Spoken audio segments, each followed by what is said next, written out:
ஓம் சாந்தி. 21/1/2026 காலை முரளி. ஓம் சாந்தி. பாப்தாதா மதுபன் பாபா சொல்றாங்க, இனிமையான குழந்தைகளே, ஒரு தந்தையினுடைய நினைவின் மூலம் நீங்கள் உயர்ந்தவர்களாக சுப்ரீமாக ஆக வேண்டும். பாபா நினைச்சு நம்ம அவரை மாதிரி உயர்ந்தவர்களாக ஆக வேண்டும்ன்றாரு. எனவே மறந்தும் கூட எந்த ஒருவரையும் நினைவு செய்ய வேண்டாம். மறந்து போய் கூட யாரையும் நினைச்சிடாதீங்க, அவர் பாபா மட்டும் நினைங்கன்றாரு. கேள்வி: தந்தையிடத்தில் எந்த ஒரு நம்பிக்கை வைக்காது கருணையை கேட்பதற்கு பதிலாக தன்னுடைய உழைப்பை செய்ய வேண்டும். இப்ப பாபா மேல சில நம்பிக்கையெல்லாம் வைக்காதீங்கன்றாரு. பக்தியில வைக்கிற மாதிரி சில நம்பிக்கையெல்லாம் வைக்க கூடாது. கருணை கேட்பதற்கு பதிலாக நம்மளை காப்பாத்திக்கணும், நம்மளே உழைப்பு செய்யணுன்றாரு. பதில்: பழைய சரீரத்தின் கர்மவினை ஏதேனும் இருக்கிறது என்றால், திவாலாகிவிட்டால் அல்லது நோய்வாய்ப்பட்டு விட்டால் அது உங்களுடைய கணக்கு வழக்கு. இப்போ நம்ம பழைய சரீரத்தினுடைய கர்ம வினையின் காரணமாக ஏதாவது பிரச்சனை அந்த மாதிரிலாம் வருது. அப்புறம் திவால் டோட்டலாக அந்த நம்ம வாங்கின சக்தி எல்லாமே போயிடுச்சு. நோய்வாய்ப்பட்டு நமக்கு இப்போ ஏதாவது உடம்பால நோய் அதெல்லாம் வருதுன்னா அது நம்மளுடைய கணக்கு வழக்கு. 63 ஜென்மம் கணக்கு வழக்குனால இதெல்லாம் வருது. எனவே இதில் பாபா ஏதேனும் கருணை காட்டுங்கள் என்ற நம்பிக்கை என்னிடத்தில் வைக்காதீர்கள் என்று பாபா சொல்வார்.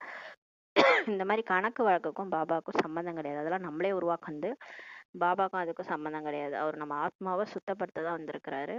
அவரை நினைச்சா பாவம், அவர் யுக்தி சொல்றாரு, அதை நம்ம ஃபாலோ பண்ணணும். அதனால அது சரியாயிடும். அவர் கருணை காட்டுங்கன்னா அவர்கிட்ட நம்பிக்கை வைக்க கூடாது. அதாவது பதவியெல்லாம் அதிகமா எதிர்பார்க்க முடியாது. தன்னுடைய உழைப்பினால் யோக பலத்தின் மூலம் காரியங்களை செய்யுங்கள். இப்ப நீங்களே பாபா நினைச்சு பவர் ஏத்திக்கிட்டு ஆத்ம உணர்வுல உங்க காரியங்களை செய்யுங்க. நினைவின் மூலம்தான் ஆயுளும் அதிகரிக்கும். பாபா நினைக்கதான் உங்க ஆயுள் கூட அதிகரிக்கும், கர்ம வினை முடிவடையும். பாபா நினைக்க அந்த நம்மளுடைய பழைய கர்ம வினைகள்லாம் முடிஞ்சிடும். நம் பிராணத்தை விட அன்பான தந்தை மீது எத்தனை அன்பு இருக்குமோ அத்தனை நினைவு இருக்கும். மேலும் நன்மை ஏற்பட்டு கொண்டே இருக்கும். நம்ம உயிரை விட அன்பான பாபா நம்ம கிடைச்சிருக்காரு இல்லையா, அவர் மேல எவ்வளவு அன்பு இருக்குமோ அவ்வளோ நம்ம அவரை நினைப்போம். அப்புறம் நம்ம வாழ்க்கையிலையும் நன்மை ஏற்பட்டுட்டே இருக்கும். எல்லையற்ற தந்தை அமர்ந்து குழந்தைகளுக்கு புரிய வைக்கிறார். இனிமையான குழந்தைகளே, தங்களை ஆத்மா என புரிந்து தந்தை நினைவு செய்யுங்கள். எப்படி நினைக்கணும்னா, நான் இந்த உடல்ல நான் உயிர், நான் ஆத்மா அப்படின்னு புரிஞ்சுட்டு பரமாத்மாவை நினைவு செய்யணும். மேலும் தங்களுடைய வீட்டை நினைவு செய்யுங்கள். பரந்தாமத்தை நினைவு பண்ணுங்க.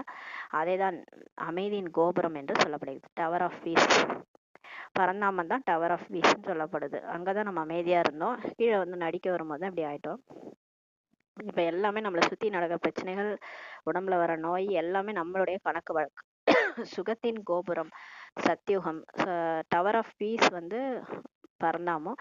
டவர் ஆஃப் ஹாப்பினஸ் சொர்க்கம். சொர்க்கத்துக்கு போனாதான் அங்கதான் நமக்கு சுகமா இருப்போம். கோபுரம் என்பது மிகவும் உயர்வாக இருக்கக்கூடியது. நீங்கள் அங்கே செல்வதற்காக இப்ப முயற்சி செய்து கொண்டு இருக்கிறீங்க. உயர்ந்த அமைதியின் கோபுரத்துக்கு நீங்க எப்படி செல்ல முடியும் என்பது கூட அந்த கோபுரத்தில் இருக்கக்கூடிய தந்தை அமர்ந்து உங்களுக்கு கற்றுக் கொடுக்கிறார். அதாவது பரந்தாமத்துல இருக்கிற பரந்தாமனே பரலோகத்தில் இருக்கக்கூடிய தந்தையே நமக்கு அமைதிக்கு எப்படி போறதுன்றத சொல்லி கொடுக்கிறார். குழந்தைகளே, தங்களை ஆத்மா என புரிஞ்சுக்கோங்க. நாம் ஆத்மா சாந்தி தாமத்தில் வசிக்க கூடியவங்க. அதுதான் தந்தையினுடைய வீடு. நடந்தாலும் சுற்றினாலும் பழக்கப்படுத்துங்க, நான் ஆத்மான்றதை பழக்கப்படுத்துங்க. தங்களை ஆத்மா என புரிந்து சாந்தி தாமம் சுகதாமத்தை மட்டும் நினைவு செய்யுங்க. இதில் தான் உழைப்பு என்பது இருக்கிறது என தந்தை அறிவார்.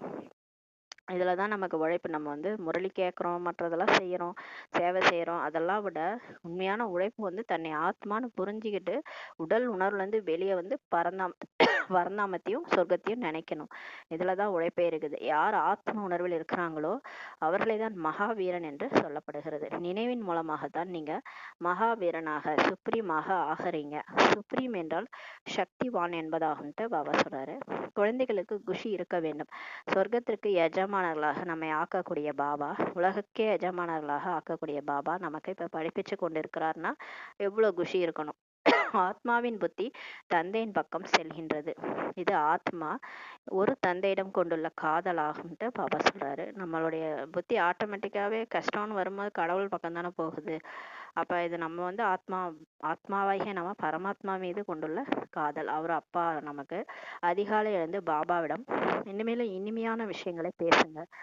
காலையில எழுந்துச்சா தூக்கம் வருது இல்ல, தூக்கத்தை வந்து நம்ம கலைக்கணும்னா ஃபர்ஸ்ட் பாபா நம்ம எதிர உட்காந்துருக்கிற மாதிரி கற்பனை பண்ணி கீழே வந்துட்டாரு. பிரம்மா பாபாவோட சிவபாபா வந்து என்ன அழகா எழுப்புறாரு, என்ன அன்பா எழுப்புறாரு, எழுந்திரு குழந்தை பேசலாம் அப்படின்னு கூப்பிடுறாரு அப்படின்னு நினைச்சிட்டு எழுந்து உட்காந்து ஒரு விளக்கை ஏற்றிட்டு அந்த விளக்கு முன்னாடி உட்காந்து பாபா ஃபோட்டோவை பார்த்து பாபா கூட இனிமையா பேசுங்க. நான் எத்தனை கல்பம் வந்து நான் எப்படி போன கல்பத்து மாதிரி உங்கள்கிட்ட பேசிட்டு இருக்கேன். நான் வந்து எப்படி இறங்கி இறங்கி என்னுடைய ஆத்ம சக்தியை இழந்து இப்போ வந்துட்டேன். இருந்தாலும் என் மேல் கருணை வச்சு நீங்க என்னை வந்து குழந்தையா ஆக்கிக்கிட்டீங்க. உங்களுக்கு நன்றி பாபா அப்படின்னு சொல்லிட்டு பாபா கூட இனிமையா காலையில பேசுங்கன்றாரு. பாபா இது உங்களுடைய அதிசயம், இப்படிலாம் பேச சொல்றாரு. பாபா இது உங்களுடைய அதிசயம், தாங்கள் எங்களை சொர்க்கத்தின் எஜமானர்களாக ஆக்குவீர்கள் என்று கனவில் கூட இருந்ததில்லை. நாங்க கனவுல கூட நினைச்சு பார்க்கல சொர்க்கத்துக்கே போறோம்னு. பாபா நாங்கள் உங்கள் படிப்பினைப்படி கண்டிப்பாக நடப்போம், எந்த ஒரு பாவக்காரியமும் செய்ய மாட்டோம். பாபா பிரம்மா பாபா எப்படி முயற்சி செய்யறாரோ அதை குழந்தைகளுக்கும் கூட நமக்கு சொல்றாரு. இப்ப இதெல்லாம் பிரம்மா பாபா பண்ணியிருக்கிறாரு. ஆரம்பத்துல அதிகாலையில எஞ்சி பேசியிருக்கிறாரு பாபாட்ட. பேசிதான் அவரு கூட அப்படியே அந்த உறவு ஏற்பட்டுருச்சு. ஏன்னா 63 ஜென்மம் மனுஷங்களோடய பேசி மனுஷங்களோடய பழகி நம்ம திடீர்னு கடவுள்கிட்ட பேசுறதுக்கு நமக்கு வராது இல்லையா?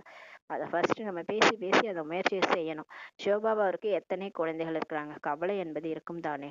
எத்தனை குழந்தைகளை பார்த்து கொள்ள வேண்டிய உலகம் ஃபுல்லா அவருடைய குழந்தைகள் தான். எல்லாரும் புலம்புறது கூப்பிடுறது அவர் தான். அதனால எல்லார பத்தியும் கவலை அவருக்கு இருக்கு. இங்கே நீங்கள் ஈஸ்வரிய குடும்பத்தில் அமர்ந்திருக்கிறீங்க. பாபா உங்கள் முன்னால் அமர்ந்திருக்கிறார். உங்களுடன் தான் உணவு அருந்துவேன், உங்களுடன் தான் அமருவேன், நீங்கள் அறிந்துள்ளீர்கள். அதாவது சிவபாபா இவரிடத்தில் வந்து சொல்கின்றார், அதாவது இனிமையான குழந்தைகளே, மனதால் என் ஒருவனை நினைவு செய்யுங்கள்ட்டு சொல்றாரு. தேகம் உட்பட தேகத்தின் அனைத்து உறவுகளையும் மறந்துருங்க அப்படின்னு சொல்லிட்டு பிரம்மா உடல்ல வந்து சிவபாபா சொல்றாரு. அவர்கிட்டயும் சொல்றாரு, நம்ம கிட்டயும் சொல்றாரு. அவர் என்ன மட்டும் நினைங்க, எல்லாத்தையும் மறந்துருங்க. இது கடைசி ஜென்மம் உங்களுக்கு. இந்த மாதிரி நீங்க பல பிறவிகள் எடுத்து எடுத்து பல உறவுகளோட பழகிட்டு எல்லாத்தையும் விட்டுட்டு தான் வந்தீங்க. இப்பயும் இந்த கடைசி ஜென்மத்தையும் இந்த இந்த உறவுகள் எல்லாத்தையும் விட்டு இந்த உடம்பே விட்டுட்டு போகதான் போறோம். இந்த பழைய உலகம் பழைய தேகம் முடிவடைய போகின்றதுன்றதுனாலதான் பாபா எல்லாத்தையும் மறக்க சொல்றாரு. ஏன்னா ஒரு அந்த டைம்ல நம்ம வந்து விட்டுட்டு போகும்போது நம்ம கஷ்டமா இருக்கக்கூடாதுன்றதுனால எல்லாத்தையும் மறங்கன்றாரு. தாங்கள் இறந்து விட்டால் உலகமே இறந்து விட்டது போல உங்களை பொறுத்தவரையில் என்று பழமொழி கூட சொல்லப்படுது. புருஷார்த்தத்திற்காக சங்கமத்தின் சிறிதளவு சமயம் என்பது இருக்கின்றது. இப்ப முயற்சிக்காக தான் இந்த லீஸ் பீரியட் மாதிரி நமக்கு ஆயுள் கொடுத்துருக்கிறாரு. கொஞ்ச நாள் நம்ம உயிரோட இருக்கிறோம் அந்த உடம்புல. எதுக்காகனா முயற்சி பண்றதுக்கு தான் கொடுத்துருக்கிறாரு. ஜாலியா வாழறதுக்கும் பழையபடி அந்த கலியுக வாழ்க்கையை என்ஜாய் பண்றதுக்கும் நமக்கு அந்த லைஃப் கொடுக்கல. நம்ம பிகே ஆயிருக்கிறதுக்கே பாபாவை நினைச்சு அவர்கிட்ட இருந்து சக்தி எடுத்து முயற்சி பண்றதுக்காக தான் இந்த சமயமே நமக்கு இருக்கு. பாபா இந்த படிப்பு எதுவரை நடக்கும் என குழந்தைகள் கேக்குறாங்க. பாபா சொல்றாரு, எப்போது தெய்வீக ராஜதானி ஸ்தாபனை ஆகிறதோ, சத்தியுகம் எப்போ உருவாகிடுச்சோ, ஃபுல்லா எல்லாருமே வந்துட்டாங்களோ அதுவரை சொல்லி கொண்டுதான் இந்த இருப்பேன். அது வரைக்கும் இந்த இந்த முரளியை நீங்க படிச்சுட்டு தான் இருக்கணும். பிறகு புது உலகிற்கு இடமாற்றம் செய்யப்படுவீர்கள். எப்ப எல்லாரும் ஃபுல் ராஜதானியும் ஃபார்ம் ஆயிடுச்சோ, 30 கோடி தேவர்களும் வந்துட்டாங்களோ, அதுக்கப்புறம் நீங்க சொர்க்கத்துக்கு போயிருவீங்க. இது பழைய சரீரம், இந்த உடம்பு பர்மனன்ட் கிடையாது. ஏதேனும் கர்ம வினை நடந்து கொண்டேதான் இருக்கும். இதில் பாபா உதவி செய்ய வேண்டும் என்ற நம்பிக்கையை வைக்காதீர்கள்ன்றாரு. திவால் ஆகுவது, நோய்வாய்ப்படுவது என்பது உங்களின் கணக்கு வழக்கு என்கிறார் தந்தை. இப்ப திடீர்னு நமக்கு உடம்பு சரியில்லாம போயிடுது, திடீர்னு வந்து ஏதோ பிஸ்னஸ்ல லாஸ் ஆயிடுது, பிகே ஆயிட்டு எனக்கு ஆயிடுச்சு அப்படின்னு நினைக்காதீங்க. பிகே ஆகலைனாலும் உங்களுக்கு அப்படிதான் நடக்கும். ஏன்னா அது எல்லாமே உங்களுடைய கணக்கு வழக்கு. அதனால இதெல்லாம் பாபா வந்து கருணை காண்பிப்பாரு, உடனே காசு வர வச்சிருவாரு அப்படிலாம் கிடையாது. நோய்வாய்ப்படுறதெல்லாம் நம்மளுடைய கர்ம கணக்கு வழக்கு. அதாவது 63 ஜென்மம் நம்ம செஞ்ச பாவங்கள். நம்ம வந்து யாராருக்கு துன்பம் கொடுத்தோமோ, எந்த உயிரினங்களுக்கெல்லாம் துன்பம் கொடுத்தோமோ அது எல்லாத்தையும் சேர்த்துதான் இப்ப அனுபவிக்கிறோம். ஆமாம், பிறகும் கூட கணக்கு வழக்கு இருந்தாலும் கூட யோகத்தின் மூலம் ஆயுள் அதிகரிக்கும்ன்றாரு. ஆனாலும் நீங்க இதை சரி செஞ்சுக்க முடியும். பாபா எப்படி சொல்றாருன்னா, நீங்க வந்து பாபாவை நினைக்க நினைக்க உங்க கணக்கு வழக்கு முடிஞ்சிரும். அப்புறம் உங்களுடைய ஆயுளும் அதிகரிக்கும், ஆரோக்கியமும் கூடும். தன்னுடைய உழைப்பை போடுங்கள்ன்றாரு. இப்ப வந்து நீங்க நம்ம அரை கல்பம் தூங்கியே கழிச்சோம் இல்லையா? அப்ப தூக்கத்தெல்லாம் நம்ம விட்டுட்டு பாபாவை நினைக்க நினைக்க என்ன ஆகும், நம்ம உழைக்க உழைக்க என்ன ஆகும், நம்மளுடைய ஆத்மாவில சக்தி அதிகமாகும். கருணை கேட்க கூடாது. பாஸ்போர்ட் விட்டுருங்க அப்படின்லாம் நம்ம டீச்சர்கிட்ட போய் கேட்போம் இல்லையா? அது மாதிரி கருணை கேட்கக்கூடாது. தந்தையை எவ்வளவு நினைவு செய்கிறீங்களோ அவ்வளவு அதில் தான் நன்மை அடங்கியிருக்கிறதுன்ட்டு பாபா சொல்றாரு. எவ்வளவு முடியுமோ யோக பலத்தினால் காரியத்தை இப்ப முடிச்சு கொள்ளுங்கள். என்னை கண் இமைக்குள் மறைத்து வைத்துக் கொள்ளுங்கள்ட்டு பாபா சொல்றாரு.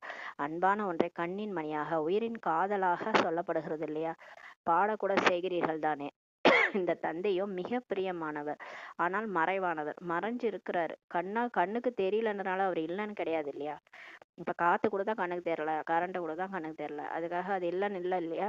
அது மாதிரிதான் கடவுள் இருக்கிறார். ஆத்மாவும் பரமாத்மாவையும் கண்ணால பார்க்க முடியாது, ஏன்னா அது ரெண்டுமே அழியாதது. அழியக்கூடிய பொருள் எல்லாமே கண்ணால பார்க்க முடியும், அழியாததை கண்ணால பார்க்க முடியாது. அதனாலதான் நம்மளையும் பார்க்க முடியாது, கடவுளையும் பார்க்க முடியாது.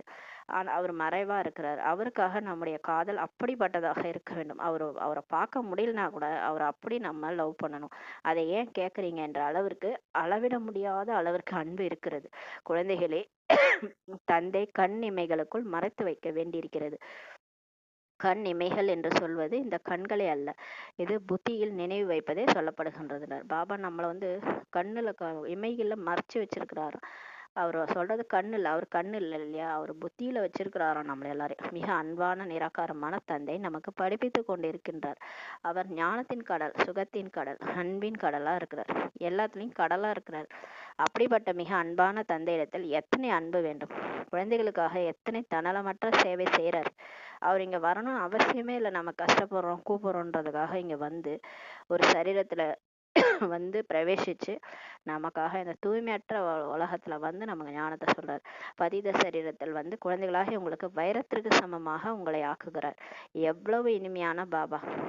இனிமையான பாபான்னு சொல்லியிருக்காருல்ல, அவர் மட்டும் இனிமையான குழந்தைகளேன்னு சொல்றாரு. நம்ம அதே மாதிரி சொல்லணும். எவ்வளவு இனிமையானவர்! நமக்காக இந்த சாதாரண உலகத்துல வந்திருக்காரு இல்லையா, அழுக்கான உலகத்துல. எனவே குழந்தைகளும் கூட அப்படி இனிமையானவராக இப்ப ஆகணும். இந்த தந்தை எப்படி அப்படிதானே குழந்தைகள் அவரை மாதிரி நம்ம ஆகணும். பாபா எத்தனை அகங்காரமற்றவராக குழந்தைகளுக்கான சேவையை இப்ப செய்யறார். எனவே குழந்தைகளும் கூட அதே போலதான் சேவை செய்யணும். ஸ்ரீமத் படியும் நடக்க வேண்டும். எங்காவது தன்னுடைய வழியை காட்டினீர்கள் என்றால், மன்மத் படி சென்றால் அதிர்ஷ்டத்தில் கீறல் ஏற்பட்டுவிடும் என்று பாபா சொல்றார். பிராமணர்களாகி நீங்கள் ஈஸ்வரனின் குழந்தைகள், பிரம்மாவின் குழந்தைகள், சகோதரன் மற்றும் சகோதரியாக இப்ப இருக்கிறீங்க. ஒரு தந்தையின் குழந்தைகள்னா அவங்களை என்னன்னு சொல்லுவோம்? பிரதர் சிஸ்டர் தானே சொல்லுவோம். அப்ப நம்ம ஒரு தந்தை, எல்லாருமே உலகமே ஒரு தந்தையின் குழந்தைகள், நம்ம எல்லாருமே பிரதர்ஸ் தான். ஈஸ்வரனின் பேரன் பேத்திகளாக இருக்கிறீங்க. அவரிடம் ஆசையை பெற்றுக்கொண்டு இருக்கிறீங்க. எவ்வளவு முயற்சி செய்கிறீர்களோ அவ்வளவு பதவியை பெறுவீங்க. இதில் சாட்சியாக இருப்பதற்காக, அதாவது புருஷார்த்தத்தில் சாட்சியாக இருப்பதற்கான பயிற்சியும் அதிகமாக வேண்டும். முயற்சி செய்யணும் நம்ம ஆனா சாட்சியா இருந்துதான் முயற்சி செய்யணும். இப்ப நம்மளையே நாம பார்க்கணும், சாட்சியா இருந்து பார்க்கணும். நம்மளுடைய மனநிலை எப்படி மாறிட்டு இருக்குது? நான் பிகே ஆகுறது முன்னாடி எப்படி இருந்தேன், பிகே ஆன பிறகு எப்படி ஆயிட்டு இருக்கிறேன், என்னோட மனநிலை எப்படி இருக்கு, இந்த முரளி படிச்ச பிறகு என்னோட மனநிலை எப்படி இருக்கு, பாபா நினைவு செஞ்ச பிறகு நான் எப்படி மாறிட்டு இருக்கேன்றதை நீங்க சாட்சியா இருந்து பார்த்துட்டே இருக்கணும். பாபா சொல்கிறார், இனிமையான குழந்தைகளே, ஆத்மாக்களே, மனதால் என் ஒருவனை நினைவு செய்யுங்கள். மறந்தும் கூட தந்தை தவிர வேற யாரையுமே நினைவு செய்ய வேண்டாம்ட்டாரு. எந்த ஒரு தேகதாரி மீது புத்தி போக கூட, ஏன்னா அவங்க இல்லைன்னா நம்ம ரொம்ப கஷ்டப்படுவோம். அதனாலதான் யார் மேலும் பற்று வைக்காதீங்கன்ற பாபா எனக்கு நீங்கள் ஒருவர் மட்டுமே என்ற உறுதிமொழி செய்திருக்கிறீங்க. நாங்கள் ஆத்மாக்கள், நீங்கள் பரமாத்மா. உங்களிடமிருந்தே ஆசையை பெற வேண்டும். உங்களிடமிருந்தே ராஜயோகத்தை கற்றுக்கொண்டிருக்கிறோம். இதன் மூலம் ராஜ்ய பாக்கியத்தை பெறுகின்றோம்ட்டு பாபா சொல்றாரு. இனிமையான குழந்தைகளை, இது அனாதியான முடிவில்லாத டிராமா. இதில் வெற்றி தோல்விக்கான விளையாட்டு நடக்கின்றது என்பதை நீங்கள் அறிவீர்கள்ட்டு பாபா சொல்றாரு. இது முடிவில்லாத ஒரு அழிவற்ற சினிமா மாதிரி நடக்குது. இதுல நமக்கு மாயாவில் வெற்றி அடையிறோம், மாயாவை தோல்வி அடையிறோம், மாயாவிடம் தோல்வி அடைகிறோம். இதுதான் இந்த விளையாட்டு தான் இப்ப நடந்துட்டு இருக்கு. இப்ப தோல்வி அடைஞ்ச நிலையில தான் எல்லா ஆத்மாவும் இருக்குது. இப்ப நம்ம வெற்றி பெறணும், அது அடுத்த பாகம். எது நடக்கின்றதோ அது சரியாக தான் நடக்கின்றது. படைப்பவருக்கு இந்த டிராமா கண்டிப்பாக பிடித்திருக்கும் தானே? அப்படியெனில் படைப்பவரின் குழந்தைகளுக்கும் கூட பிடித்திருக்கும் தானே? நிறைய பேருக்கு இது என்ன, இது ஒரு எதுக்கு இந்த கடவுள் இதை படைச்சாரு, இந்த மாதிரி ஒரு வாழ்க்கையை நாங்க கஷ்டப்பட்டு எதுக்கு வாழணும், இவருக்கு வேற வேலை இல்லையா, அப்படிலாம் திட்டுறாங்கல்ல. பாபா சொல்றார், எது நடக்குதோ டிராமால எல்லாம் கரெக்டா தான் நடக்குது. அவருக்கு இந்த டிராமா பிடிச்சிருக்குது, அவருக்கு பிடிச்சிருக்குது. அதாவது வாழ்க்கைன்னு இருந்தா மேடு பள்ளம், சுகம் துக்கம் எல்லாம் இருக்கும் இல்லையா? அப்பதான் இப்போ சுகத்தோட அருமை தெரியணும்னா துக்கப்பட்டாதான் தெரியும். துக்கப்படாம சுகமாவே இருந்தா சுகத்தினோட அருமையே தெரியாது. ஒருத்தவங்களுக்கு எல்லாம் வாங்கி கொடுக்குறாங்க, எல்லாம் நீங்க சுகமா இருக்கிறீங்க, அவங்களோட அருமை உங்களுக்கு தெரியாது. அவங்க இல்லாத போது தான் உங்களுக்கு அந்த அருமை தெரியும். அது மாதிரிதான் அது மாதிரிதான் கடவுள் வந்து சுக துக்கத்தின் விளையாட்டை படைச்சிருக்கிறாரு. இந்த டிராமா கரெக்டா தான் இருக்கு அப்படின்றாரு. அப்படின்னு படைப்பவரின் குழந்தைகளுக்கு நமக்கும் பிடிக்கணும் இல்லையா, அவருக்கு பிடிச்ச மாதிரி நமக்கும் பிடிச்சிருக்கணும்ன்றார். இந்த டிராமாவில் பாபா தம் உள்ளத்தால் மற்றும் உயிரினால் ஆழமாக மற்றும் தீவிரமாக குழந்தைகளுக்கு சேவை செய்வதற்காக ஒரே ஒரு முறை குழந்தைகளிடத்தில் வருகிறார். ஒரே ஒரு தடவை தான் வர்றார் பாபா. அவர் உள்ளத்தால உயிரினால ஆழமா தீவிரமா வர்றார். இந்த குழந்தைங்கலாம் இப்படி தத்தளிக்குதே, நடுக்கடல்ல தண்ணியில மாட்டிக்கின்னு முழுகிற அளவுக்கு போயிட்டாங்க விஷக்கடல்ல. இவங்களெல்லாம் காப்பாத்தணும்னு தான் வந்திருக்கிறாரு. அது ஆழமான தீவிரமாக வந்திருக்கிறாரு. உள்ளத்தால உயிரினால அப்படி நம்ம மேல அன்புனாலதான் வந்திருக்கிறாரு சேவை செய்வதற்கு. பாபாவிற்கு எல்லா குழந்தைகளும் அன்பானவர்கள் தான். ஒருத்தவங்க என்ன மட்டும்தான் பிடிக்கும், உன்னை மட்டும் தான் பிடிக்கும் அப்படி கிடையாது. பாபாவுக்கு உலகத்தார் எல்லாரையும் தான் பிடிக்கும். ஏன்னா எல்லாருமே ஆத்மாக்கள், அவருடைய குழந்தைகள் தான். சத்தியுகத்தில் கூட அனைவரும் ஒருவர் மற்றவருக்கு மிகுந்த அன்பு செய்வார்கள் என்பதை நீங்கள் அறிவீர்கள். சொர்க்கத்துல இங்க இருக்கிற மாதிரிலாம் கிடையாது. நீங்களாம் யாராவது ஒருத்தவங்க வழிக்கு வந்தா கூட பார்த்து சிரிப்பாங்க. அங்க சொர்க்கத்துல பாத்தீங்கன்னா ஒருத்தவங்க மத்தவங்க அப்படியே பால் பாயசம் மாதிரி இனிமையா அன்பா இருப்பாங்க. மிருகங்களிடத்தில் கூட அன்பு இருக்கும். அங்க அங்க வந்து புலி ஆடு ஒண்ணா தண்ணி குடிக்கும். மிருகங்கள் இடத்துல கூட எல்லாம் பாசமா இருப்பாங்க. அன்பு இல்லாத மிருகம் என்று அங்கே எதுவுமே இருக்காது. மிருகம் கூட அங்க அன்பா இருக்கும். எனவே குழந்தைகளாகிய நீங்கள் இங்கே மாஸ்டர் அன்பு கடலா ஆகணும். அந்த மாதிரி ஒரு உலகத்துக்கு போகணும்னா நீங்க அன்பு செலுத்துறவங்களா, நீங்க கொடுக்குறவங்களா இருக்கணும். நீங்க வந்து பெறறவங்களா இருக்கக்கூடாது. யாரா என் மேல அன்பு காட்டுவாங்களா அப்படின்னு பார்த்துட்டு இருக்கக்கூடாது. நம்ம மற்றவங்களுக்கு கொடுக்கணும். அப்ப நம்ம பரிசாவா பறந்து மாஸ்டர் அன்பு கடலாகி எல்லாருக்கும் நான் அன்பு கொடுக்குறேன் அப்படின்றது மனதால நீங்க கொடுங்க. அப்புறம் நேரா கொடுக்க ஆரம்பிச்சிருவீங்க. இங்கே அப்படி ஆகும்போது அது அழிவற்ற சம்ஸ்காரமாக ஆகிவிடும். பாபா சொல்கிறார், கல்பத்திற்கு முன்பு போல அப்படியே மீண்டும் உங்களை அன்பானவர்களாக ஆக்குவதற்காக தான் வந்திருக்கிறேன்.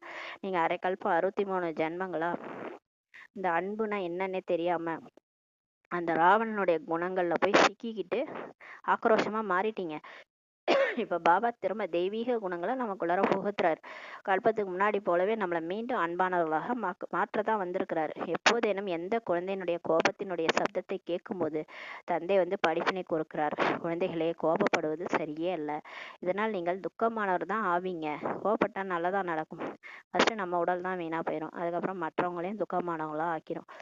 நம்மளையும் பாதிக்கும், மற்றவங்களையும் பாதிக்கும். நீங்களும் துக்கமாவீங்க. மேலும் மற்றவர்களையும் கூட துக்கமானவர்களாக ஆக்குவீர்கள். தந்தை சதா காலத்திற்கும் சுகம் கொடுக்கக்கூடியவர்.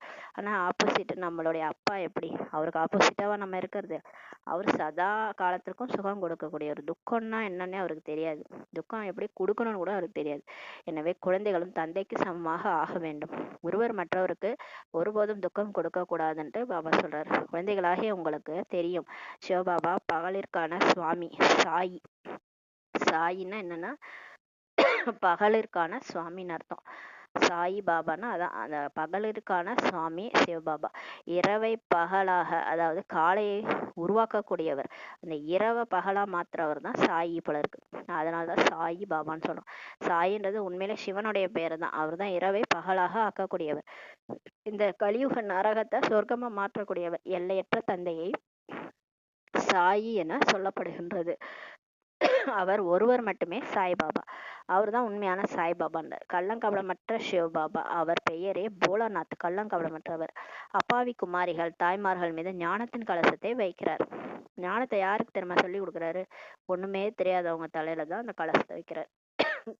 சிஸ்டர்ஸ், ஒன்றும் தெரியாத சிஸ்டர்ஸ், மாதாஸ், அவங்க தலையில தான் ஞானத்தின் கலசத்தை வைக்கிறார். அவங்க மூலமா தான் சொல்ல வைக்கிறார். அவர்களை தான் விஸ்வத்தின் எஜமானர்களாக ஆக்குகின்றார். எத்தனை சகஜமான வழியை சொல்கின்றார். எத்தனை அன்பாக உங்களுக்கு ஞானத்தினுடைய வளர்ப்பை செய்கிறார். ஆத்மாவை பாவனமாக்குவதற்காக நினைவு யாத்திரையில இப்ப இருங்கன்ட்டு பாபா சொல்றாரு. இப்ப ஆத்மா தூய்மையாகணும்னா பாபாவை நினைச்சாதான். யோகத்தினுடைய குளியலை செய்யுங்கள். இப்போ பாபாவை நினைச்சு பாபா நினைக்கும் போதே ஆத்மா குளிக்குதுன்னு அர்த்தம். குளிச்சா என்ன ஆகும்? தூய்மையாகும் இல்லையா? அந்த மாதிரி பாபா நினைச்சு ஆத்மா குளிக்குது. குளிச்சு தூய்மையாகுது. ஞானம் என்பதோ படிப்பு. யோக குளியல் செய்வதன் மூலம் பாவம் பசுமாகிறது. கங்கையில போய் குளிச்சா அந்த உடம்பு தான் குளிக்கிறோம் இல்லையா? உடம்பு குளிச்சா உடம்பு தான் சுத்தமாகும். ஆனா இங்க ஆத்மாவுடைய குளியல் வந்து யோகத்தின் மூலமாக நடக்குது. பாபாவும் நானும் அப்படின்ட்டு அந்த ஜுவாலாமுகி யோகா செய்யும்போது அந்த நெருப்புல பாவம் பஸ்மம் ஆயிடுது. தன்னை ஆத்மா என புரிந்து கொள்ளக்கூடிய பயிற்சியை செய்து கொண்டே இருங்கள். இப்ப அடிக்கடி நம்ம என்ன நம்ம கிட்ட ஃபால்ட்னா, நம்ம இந்த உடம்பு நினைச்சணும். ஒரு கார் டிரைவர் போய் தான் தான் காருன்னு நினச்சிக்கிட்டா எப்படி இருக்கும்? மடத்தனமா இருக்கு இல்லையா? நான் தான் காருன்னு நினச்சிட்டு இருந்தா அது என்ன எவ்வளோ ஒரு முட்டாள்தனம். அந்த மாதிரி செயலை தான் நம்ம பண்ணிட்டு இருக்கிறோம். நம்ம டிரைவர், இந்த உடம்பு காரு. நான் டிரைவர், நான் தான் இந்த உடலை இயக்குறேன், நான் தான் இந்த காரை இயக்கக்கூடிய டிரைவர். அந்த பயிற்சியை பண்ணிக்கிட்டே இருங்க. ஆத்மான்னு புரிஞ்சுக்கிட்டு பயிற்சி பண்ணுங்க. அப்படியே விடுபட்ட ஸ்டேஜுக்கு வந்துடுவீங்க. நான் ஆத்மா, நெற்றி பூர்வத்தில் இருக்கிறேன், நான் இந்த உடலே கிடையாது, இந்த உடலை இயக்கிற சக்தி நான் அப்படின்ற பயிற்சியை பண்ணுங்க. அப்போது இந்த தேகத்தின் அகங்காரம் முற்றிலுமாக உடைந்து போகும். நான் என்ற இடத்துல நான் ஆத்மான்றத புள்ளின்றத நினைவு கொண்டு வந்துட்டீங்கன்னா உங்களுடைய அகங்காரம் ஃபுல்லா போயிடும். யோகத்தின் மூலம்தான் பவித்ர தூய்மையான சதப்பிரதானமாக, தூய்மையாக ஞானத்தின் சுரூபமாக ஆகி தந்தையிடம் செல்ல வேண்டும். இப்ப எப்படி நம்ம பாபாட்ட போக முடியும்? அவரை யாரை நினைக்கிறோமோ அவங்கள்ட்ட போயிடுவோம் இல்லையா? டெலிபதின்னுவாங்க. நம்ம யாராவது நினைச்சிட்டு இருந்தோம்னா அவங்க உடனே ஃபோன் பண்ணுவாங்க. நீ ஏதோ நினைச்ச மாதிரி இருக்குன்ட்டு கால் பண்ணி பேசுவாங்க. அந்த மாதிரி நம்ம அவரை நினைக்க நினைக்க நம்ம அவரை நோக்கி போயிட்டு இருக்கிறோம்னு அர்த்தம். பாபாவை நோக்கி போய்கிட்டு இருக்கிறோம். அப்ப தூய்மையாக தூய்மையாக ஆத்மா ஆட்டோமேட்டிக்கா அப்பாட்ட போயிடும். அநேக குழந்தைகள் இந்த விஷயங்களை நல்ல முறையில் புரிந்து கொள்வதே இல்லை. ஆனா பாபா என்ன சொல்ல வராரு, இந்த ஞானத்தினுடைய நோக்கம் என்ன, எதுவுமே சில பேர் புரிஞ்சுக்கிறதே கிடையாது. தனது உண்மையிலும் உண்மையான சார்ட்டை சொல்வதில்லை. தினந்தோறும் பாபாவை நினைக்கிறேன், நான் டிராஃபிக் கண்ட்ரோல் பண்றேன், நான் அமிர்த வேலை ஏஞ்சேன், நான் எதையுமே பாபாவுக்கு சொல்றது இல்ல. அரைக்கல்பம் பொய்யான உலகத்தில் இருந்து இருக்கிறீங்க, எனவே பொய் உள்ளே உறைந்து விட்டதுன்றாரு. அரைக்கல்பமா நம்ம 63 ஜென்மமா அந்த ராவண ராஜ்யத்துல தான் இருந்தோம் இல்லையா? காமம், கோபம், பற்று, ஆசை, அகங்காரம், பொய் பேசுறது, திருடுறது, களவாடுறது, அடுத்தவங்களை எப்படி வீழ்த்துறதுன்னு திட்டம் போறது, இதுலயே தான் நம்ம உலகம் வந்து உழலுது இல்லையா? இப்ப இது வரைக்கும் ரொம்ப மோசமா போயிட்டு இருக்குது இல்லையா? பொய்யான உலகத்துல நம்மளும் இருந்து பொய்யாயிட்டோம்னு சொல்றாரு. அதனால பாபாட்ட உண்மையை சொல்றதே இல்லை. உண்மையான தன்னுடைய சார்ட்டை தந்தைக்கு சொல்ல வேண்டும். டெய்லியுமே நம்மள உண்மையான சார்ட் வைக்கணும். செஞ்சேன்னா செஞ்சேன், செய்யலைன்னா செய்யலை, கரெக்டா சொல்லுங்கன்றார். சோதனை செய்ய வேண்டும். செக் பண்ணாதானே தெரியும் நம்ம எந்த லட்சணத்துல இருக்கிறோன்ட்டு. நம்மளா இல்லைன்னா நினைச்சுக்கணும் நம்ம ஃபுல் டே நினைச்சிட்டு தான் இருந்தோன்ட்டு. ஆனா செக் பண்ணி பார்த்தாதான் தெரியும் நம்ம நினைக்கல, நிறைய நேரம் கோட்டை விட்டுட்டோம், அதை பார்த்துட்டு இதை பார்த்துட்டு அவங்கள்ட்ட பேசிட்டு இவங்கள பேசிட்டு டைமை கடத்திருக்கிறோம், முழு நாளும் பாபா நினைவு செய்யலைன்றது அப்பதான் தெரிய வரும். அதனால சோதனை செய்யணும். உதாரணமாக நான் 3/4 மணி நேரம் 45 நிமிஷம் நினைவில் உட்கார்ந்துருந்தேன். இதில் இவ்வளவு நேரம் தன்னை ஆத்மான்னு புரிஞ்சு பாபாவை நினைவு செஞ்சேன். அநேகருக்கு உண்மை சொல்வதில் வெக்கமே வருது. இப்போ காலையில ஏந்திருக்கிறோம் 4ல இருந்து 4:45. அதுல இருந்து எத்தனை நிமிடங்கள் நம்ம பாபா நினைவுல உட்காந்தோம்?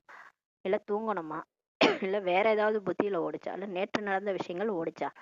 இதை நம்ம செக் பண்ணி பார்த்தோன்னா ஒரு கணக்கு பண்ணா கூட ஒரு 10 நிமிஷம் கூட வராது. 45 நிமிஷமும் பாபா நினைச்சோன்ட்டு யாருமே சொல்ல முடியாது. இதெல்லாம் சொல்றதுக்கே வெக்கம் வருதுன்றார் பாபா. இத்தனை பேருக்கு சேவை செய்தோம், இத்தனை பேருக்கு புரிய வைத்தோம் என்பதையே உடனே சொல்கிறீர்கள். ஆனால் நினைவினுடைய சார்ட் மட்டும் எவ்வளவு நினைவில் இருந்தேன் என்பதில் உண்மையை சொல்றதே இல்லை அப்படின்றாரு. நான் வந்து இத்தனை பேர் வந்தாங்க சென்டருக்கு, இவங்களுக்கெல்லாம் புரிய வச்சேன், ஒரு 10 பேருக்கு இந்த வாரம் புரிய வச்சேன் அப்படின்லாம் நம்ம அந்த கணக்கு சொல்றோம். ஆனா பாபாவை எவ்வளவு நேரம் நினைச்சோன்றது மட்டும் யாராலையும் உண்மையை சொல்ல முடியல. நினைவில் இல்லாத காரணத்தினால்தான் உங்களுடைய அம்பு யார் மீதும் தைப்பதில்லைன்ட்டு சொல்றாரு. அப்ப நீங்க கடைசி வரைக்கும் நீங்க யாருக்கு ஞானம் சொன்னாலும் புரியாது. ஏன்னா நீங்க பாபா நினைச்சாதானே புரியும். நீங்க சொல்ற வார்த்தை அடுத்தவங்களுக்கு தைக்கும்ன்றாரு. நீங்களே சரியில்லைன்னா நீங்க சொல்ற ஞானம் மத்தவங்களுக்கு எப்படி புரியுன்றாரு. ஞானம் என்ற வாளில் கூர்மை என்பது நிரம்புவதே இல்லைன்ட்டு பாபா சொல்றாரு. அப்ப நம்ம வார்த்தையில சக்தி எப்ப வரும்னா பாபா நினைவுல இருக்கும் போதுதான் நம்ம சொல்ற வார்த்தை மத்தவங்களுக்கு டக்குன்னு புரிய வரும். சிலர் நாங்கள் நிரந்தரமாக தந்தை நினைவில் இருக்கிறோம் என்று சொல்றாங்க. பாபா சொல்றார் அதற்குரிய நிலை உங்களிடம் இல்லை என்று இப்ப சொல்றாரு. நிறைய பேர் சொல்றாங்க நான் எப்பயுமே அவரை தான் நினைச்சிட்டு இருக்கிறேன், பர்மனண்டாவே பாபா நினைவில் தான் இருக்கிறேன்னு. பாபா சொல்றாரு இன்னும் அந்த நிலை யாருக்குமே வரல. நிரந்தரமாக நினைவில் இருக்கிறீர்கள் என்றால் கர்மாதீத அவஸ்தா ஏற்பட்டு விடும்ன்றாரு. அந்த மாதிரிலாம் நிரந்தரமா நம்ம இருந்துட்டோம்னா 1 by 1 சீக்கிரம் கர்மத்தை வென்ற நிலை அடைஞ்சிட்டு உடலை விட்டு போயிடுவோம். அப்படியே நேற்று சொன்னார்ல மரணம், அப்படியே ஜடம் மாதிரி உடம்பு இருக்குன்னா அதுதான் கர்மாதீத நிலை. அதாவது உயிர் எல்லா கணக்கு வழக்கையும் முடிச்சிருச்சு, ஆத்மா உடல்ல ஜடம் மாதிரி நம்ம இருக்கணும், ஒண்ணுமே செய்யலை, எந்த வேலையும் செய்யலை, கர்மமே இல்லை, எல்லாமே முடிஞ்சு போச்சுன்னா அதுதான் கர்மாதீத அவஸ்தா. அந்த மாதிரி நீங்க பாபா டோட்டலா நினைக்க ஆரம்பிச்சிட்டீங்கன்னா உடம்பே விட்டு போயிருப்பீங்களேன்றாரு. அதெல்லாம் பொய். இப்ப சொல்றது பொய், மத்தவங்க சொல்றாங்கல்ல அதெல்லாம் பொய்ன்றாரு. ஞானத்தின் உச்ச நிலை என்பது தென்பட வேண்டும். இதுல நிறைய உழைப்பு இருக்கிறதுன்றாரு. இப்ப ஞானம் வந்து அறகுறையா தான் கேட்டுன்னு இருக்கிறோம். நம்ம வந்து நம்மளாம் லாஸ்டா வந்திருக்கிறோம். இன்னும் ஃபுல் ஞானமே புத்தியில ஏறல. அதுக்குள்ளார நான் வந்து பர்ஃபெக்ட் ஆயிட்டேன், சம்பூர்ண ஆயிட்டேன்லாம் யாரும் சொல்ல முடியாது. ஏன்னா ஞானத்தின் உச்சநிலையே இன்னும் வரல, அது தென்படணும். இதில் நிறைய உழைப்பு இருக்குதுன்றாரு. ஏன்னா ஞானத்தை வந்து சிந்தனை பண்ணணும், சும்மா கேட்டு இந்த காதுல விட்டு அந்த காதுல விட்டுறது கிடையாது, அசை போடணும். பசு மாதிரி அசை போட்டதான் அது ஜீரணமாகும். அப்ப ஞானத்தை கடையதான் அது உள்ள இருந்து நிறைய ரத்தினங்கள் வரும். அப்ப வந்து கடைசி அந்த விஷங்கள்லாம் வெளியேறி கடைசியா வந்து ஞான கலசம் வந்து லட்சுமி எடுத்துட்டு வருவாங்கன்னு சொல்லுவாங்க, செல்வம் வரும், லட்சுமி வருவாங்கன்னு சொல்லுவாங்க. ஞான இதை கடையும் பார்க்கடலை கடையும் போது அந்த மாதிரி நிறைய விஷயங்கள் கடைசியா நமக்கு வெளியே வரும். ஞானத்தை கடைய தான் நிறைய புரிய வரும். அதெல்லாம் அந்த காலத்துல தாதி தீதிகள், அந்த பிரதர்ஸ், அந்த காலத்துல இந்த பிரதர்ஸ்லாம் ஞானத்தை கடைஞ்சி நிறைய புக்ஸ் எல்லாம் எழுதியிருக்கிறாங்க. நம்மளாம் எதுவுமே செய்யலை, இருக்கிற புக்ஸை படிக்கவே நமக்கு டைம் இல்லை. இதுல நிறைய உழைப்பு இருக்குன்ட்டு பாபா சொல்றாரு. விஸ்வத்திற்கு எஜமானர்களாக அப்படியே ஆகிவிடுவீர்களா என்ன, தகுதி அடையாமல்ன்ட்டு சொல்றாரு. பாபா எப்படி கேட்குறாரு பாருங்க. அப்புறம் நீங்க மட்டும் லட்சுமி நாராயணன் ஆவீங்களான்னு கேட்டா உடனே எல்லாம் கையை தூக்குறது. அப்படியே ஒண்ணுமே செய்யாம தகுதி அடையாம எப்படி ஆவீங்கன்றார். ஒரு தந்தையின் நினைவை தவிர வேறு யாருடைய நினைவும் இருக்கக்கூடாதுன்ட்டு பாபா சொல்றாரு. இந்த தேகம் கூட உங்களுக்கு நினைவு வரக்கூடாது, உங்க உடம்பையே நீங்க நினைக்க கூடாது. அப்ப மற்றவங்க உடம்பு எதுக்கு நினைக்கிறீங்க? எல்லாரையும் ஆத்மாவா பாருங்க, அவங்களும் பாபாவுடைய குழந்தைன்னு பாருங்க, நீங்களும் ஒரு ஆத்மா தான். பாபாவை மட்டும் நினைங்க, புள்ளியை மட்டும் நினைங்கன்றாரு. இந்த நிலை உங்களுக்கு பின்னாளில் ஏற்படும். ஆனா இது பயிற்சி பண்ண கடைசியில நீங்க எல்லாரும் புள்ளிய நினைக்க ஆரம்பிச்சிருவீங்க. நினைவுடைய யாத்திரை மூலம் மட்டுமே உங்களுக்கான வருமானம் ஏற்பட்டு கொண்டே இருக்கும்ன்றாரு. நீங்க எவ்வளவு பாபா நினைக்கிறீங்களோ அவ்வளோ உங்களுக்கு வருமானம்ன்றாரு. ஒருவேளை சரீரத்தை விட்டு விட்டால் பிறகு வருமானம் செய்யவே முடியாது. நல்லா ஒண்ணு புரிஞ்சுக்கணும், நம்ம உடம்புல இருக்கிற வரைக்கும் தான் பாபாவை நினைக்க நமக்கு டைம். யோகா பண்றதுக்கோ முரளி கேட்கவோ எல்லாத்துக்குமே டைம் இந்த உடம்புல இருக்கிற வரைக்கும் தான். சரீரம் விட்டுட்டோம், செத்து போயிட்டோம்னா, உடலை விட்டு வெளியே போயிட்டோம்னா ஆத்துமா, அதுக்கப்புறம் உங்களுக்கு டைம் முடிஞ்சு போச்சுன்னு அர்த்தம். திரும்ப நீங்க பிறந்தாலும் நீங்க திரும்ப வந்து முரளிலாம் கேட்க வரலாம் அவ்வளோ டைம்லாம் கிடையாது. உடனே விநாசம் முடிஞ்சு உடனே சொர்க்கம் வந்துடும். அவ்வளவுதான், உங்க டைம் முடிஞ்சு போச்சு. அதான் பாபா சொல்ற, சரீரத்தை விட்டுட்டீங்கன்னா அப்புறம் வருமானமே உங்களால செய்ய முடியாது. சரீரம் இருக்கிற வரைக்கும் தான் உங்களால வருமானம் செய்ய முடியும். அதனால பாபாவை எவ்வளவு நினைக்க முடியுமோ உடம்பு இருக்கும் போதே நினைச்சுக்காங்க. உடம்பு போயிடுச்சுன்னா அவ்வளவுதான். ஆத்மா என்னவோ சம்ஸ்காரத்தை எடுத்து செல்லும், ஆனால் மீண்டும் நினைவுபடுத்துவதற்கு ஆசிரியர் வேண்டும் இல்லையா? ஆத்மா வந்து இப்ப என்ன சம்ஸ்காரம் நமக்கு இருக்கு? அதிகாலை எழுந்திருக்கிறது, பாபாவை நினைக்கிறது, டிராஃபிக் கண்ட்ரோல் செய்யறது, பாபாவை நினைச்சிட்டே சாப்பாடு சாப்பிட்றது, யோகி வாழ்க்கை வாழறது, இதுல நடுவில் நம்ம ஏதாவது சரியா இல்லாமலும் இருப்போம். இந்த சம்ஸ்காரத்தை பாபா நினைக்காம கூட பழைய விஷயங்கள்ல போய்கிட்டு பேசிக்கிட்டு அந்த அந்த சம்ஸ்காரமும் இருக்குதுன்னா இந்த சம்ஸ்காரத்தை நம்ம எடுத்துக்கிட்டு அப்படியே போகும். அடுத்த ஜென்மத்துக்கு போயிடும். அடுத்த ஜென்மத்துக்கு போயிட்டு அங்க வந்து திரும்ப ஆசிரியரை வந்து நினைவுபடுத்தணும் இல்லையா? அதுக்கு ஒரு ஆசிரியர் வேணும் இல்லையா? தந்தை ஒவ்வொரு நொடியும் நினைவுபடுத்தி கொண்டேதான் இருக்கிறார். இப்ப வந்து பாபா நமக்கு ஒவ்வொரு செகண்டும் சொல்லினுக்கிறார், குழந்தை டைம் வேஸ்ட் பண்ணாத, என்ன டைம் வேஸ்ட் பண்ணாத, என்ன இந்த நேரம் திரும்ப வராது, என்ன நினைச்சாதான் உன் பாவம் போகும்ன்ட்டு பாபா ஒரு நொடியும் நமக்கு யார் மூலமாவதோ நினைவுபடுத்துவாரு. இல்ல நம்மள வந்து அவரே டச் பண்ணி கூட என்ன குழந்தை அப்படின்னு சொல்லுவாரு. ஒரு பிரச்சனை வந்தாலே நம்ம அவரை தானே நினைக்கிறோம், பிரச்சனை கூட நமக்கு நல்லதுதான் செய்யுது. அப்படி அநேக குழந்தைகள் இருக்கிறாங்க. அதாவது குடும்ப விவகாரத்தில் இருந்து கொண்டே வேலை பார்த்து கொண்டே உயர்ந்த பதவி அடைவதற்காக ஸ்ரீமத் படி நடந்து தன்னுடைய எதிர்காலத்திற்கான சேமிப்பை செய்து கொண்டிருக்கிறாங்க. நிறைய பேர் அந்த மாதிரி இருக்கிறாங்க. பிகேஸ் வீட்லயும் ஃபேமிலியும் பார்த்துக்கிட்டு வேலைக்கும் போயிட்டு உயர்ந்த பதவி அடையறதுக்காக பாபா சொல்ற வழிபடிதான் நடக்கிறாங்க. வேலைக்கு போறோன்றதுனால ஸ்ரீமத்தை உடலை வெளியே வாங்கி சாப்பிட்றது அந்த மாதிரி இல்ல. ஆனா பாபாவுடைய ஸ்ரீமத்தை ஃபாலோ பண்ணிட்டு எதிர்காலக்கான சேமிப்பையும் செய்துட்டு இருக்கிறாங்க. பாபாவிடமிருந்து கருத்துக்களை பெற்றுக்கொண்டேதான் இருக்கிறாங்க. பணம் இருக்கின்றது எனில் அதை எப்படி வெற்றி உடையதாக ஆக்குவது என பாபாவிடம் கருத்து கேட்கறாங்க.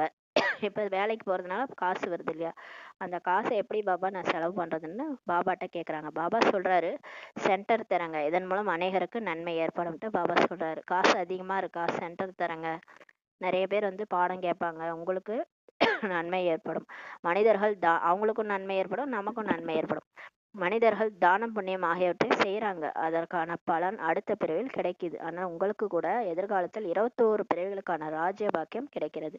இது பாபாவின் யஜ்யம். உங்களுக்கான நம்பர் 1 பேங்க்.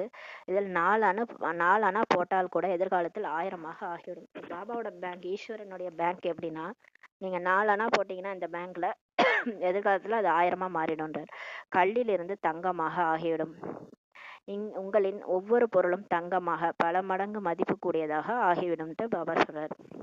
இப்ப நம்ம என்னெல்லாம் பாபாவுக்கு கொடுக்குறோமோ யஜ்யத்துல உடல் மனம் பொருளால சேவை செய்யறோமோ அது எல்லாமே பல மடங்கா நமக்கு திருப்பி கொடுப்பார். தந்தை சொல்றாரு, இனிமையான குழந்தைகளை உயர்ந்த பதவியை பெற வேண்டும் என்றால் தாய் தந்தையை முழுமையாக பின்பற்றுங்கள். பிரம்மா பாபாவை ஃபாலோ பண்ணுங்க, மம்மாவை ஃபாலோ பண்ணுங்க. அவங்க என்ன பண்ணாங்க, அவங்க சரிதை எடுத்து வச்சு படிங்க. அவங்க எப்படி இருந்தாங்க, அவங்க ஆரம்ப காலத்துல எப்படி என்ன ஃபாலோ பண்ணாங்கன்றத பாருங்க. மேலும் தங்களுடைய கர்மேந்திரியங்கள் மீது கட்டுப்பாடு வையுங்கள். உங்களுடைய கர்மேந்திரியங்கள் கண்ணு காது மூக்கு வாய் அதெல்லாம் அது இஷ்டத்துக்கு போயிட்டு இருக்கு இல்லையா அந்த மாயாவுடைய ராஜ்யத்துல. அது இஷ்டத்துக்கு கண்ணு காது மூக்கு அது போன போக்குலதான் ஆத்மா அடிமையா இருக்குது. ஆத்மா அடிமையா, நாக்குக்கு அடிமையா இருக்குது, கண்ணுக்கு அடிமையா இருக்குது. ஆத்மா அடிமையாயிடுச்சு. அதனாலதான் சுயராஜ்ய அதிகாரியா ஆகுங்கன்றாரு. எல்லாத்தையும் அடக்குங்க. கண்ட்ரோலிங் பவர், ரூலிங் பவர் வச்சு பாபாட்ட இருந்து வாங்கி அந்த கர்மேந்திரங்களை கட்டுப்பாட்டுல வைங்க. ஒருவேளை கர்மேந்திரங்கள் வசப்படவில்லை எனில், நடத்தை சரியாக இல்லை எனில் உயர்ந்த பதவியிலிருந்து வஞ்சிக்கப்படுவீர்கள். அப்ப கண்ட்ரோலிங் பவரே இல்லை, ரூலிங் பவரே இல்லைன்னா எங்க இருந்து ராஜா ஆகிறது?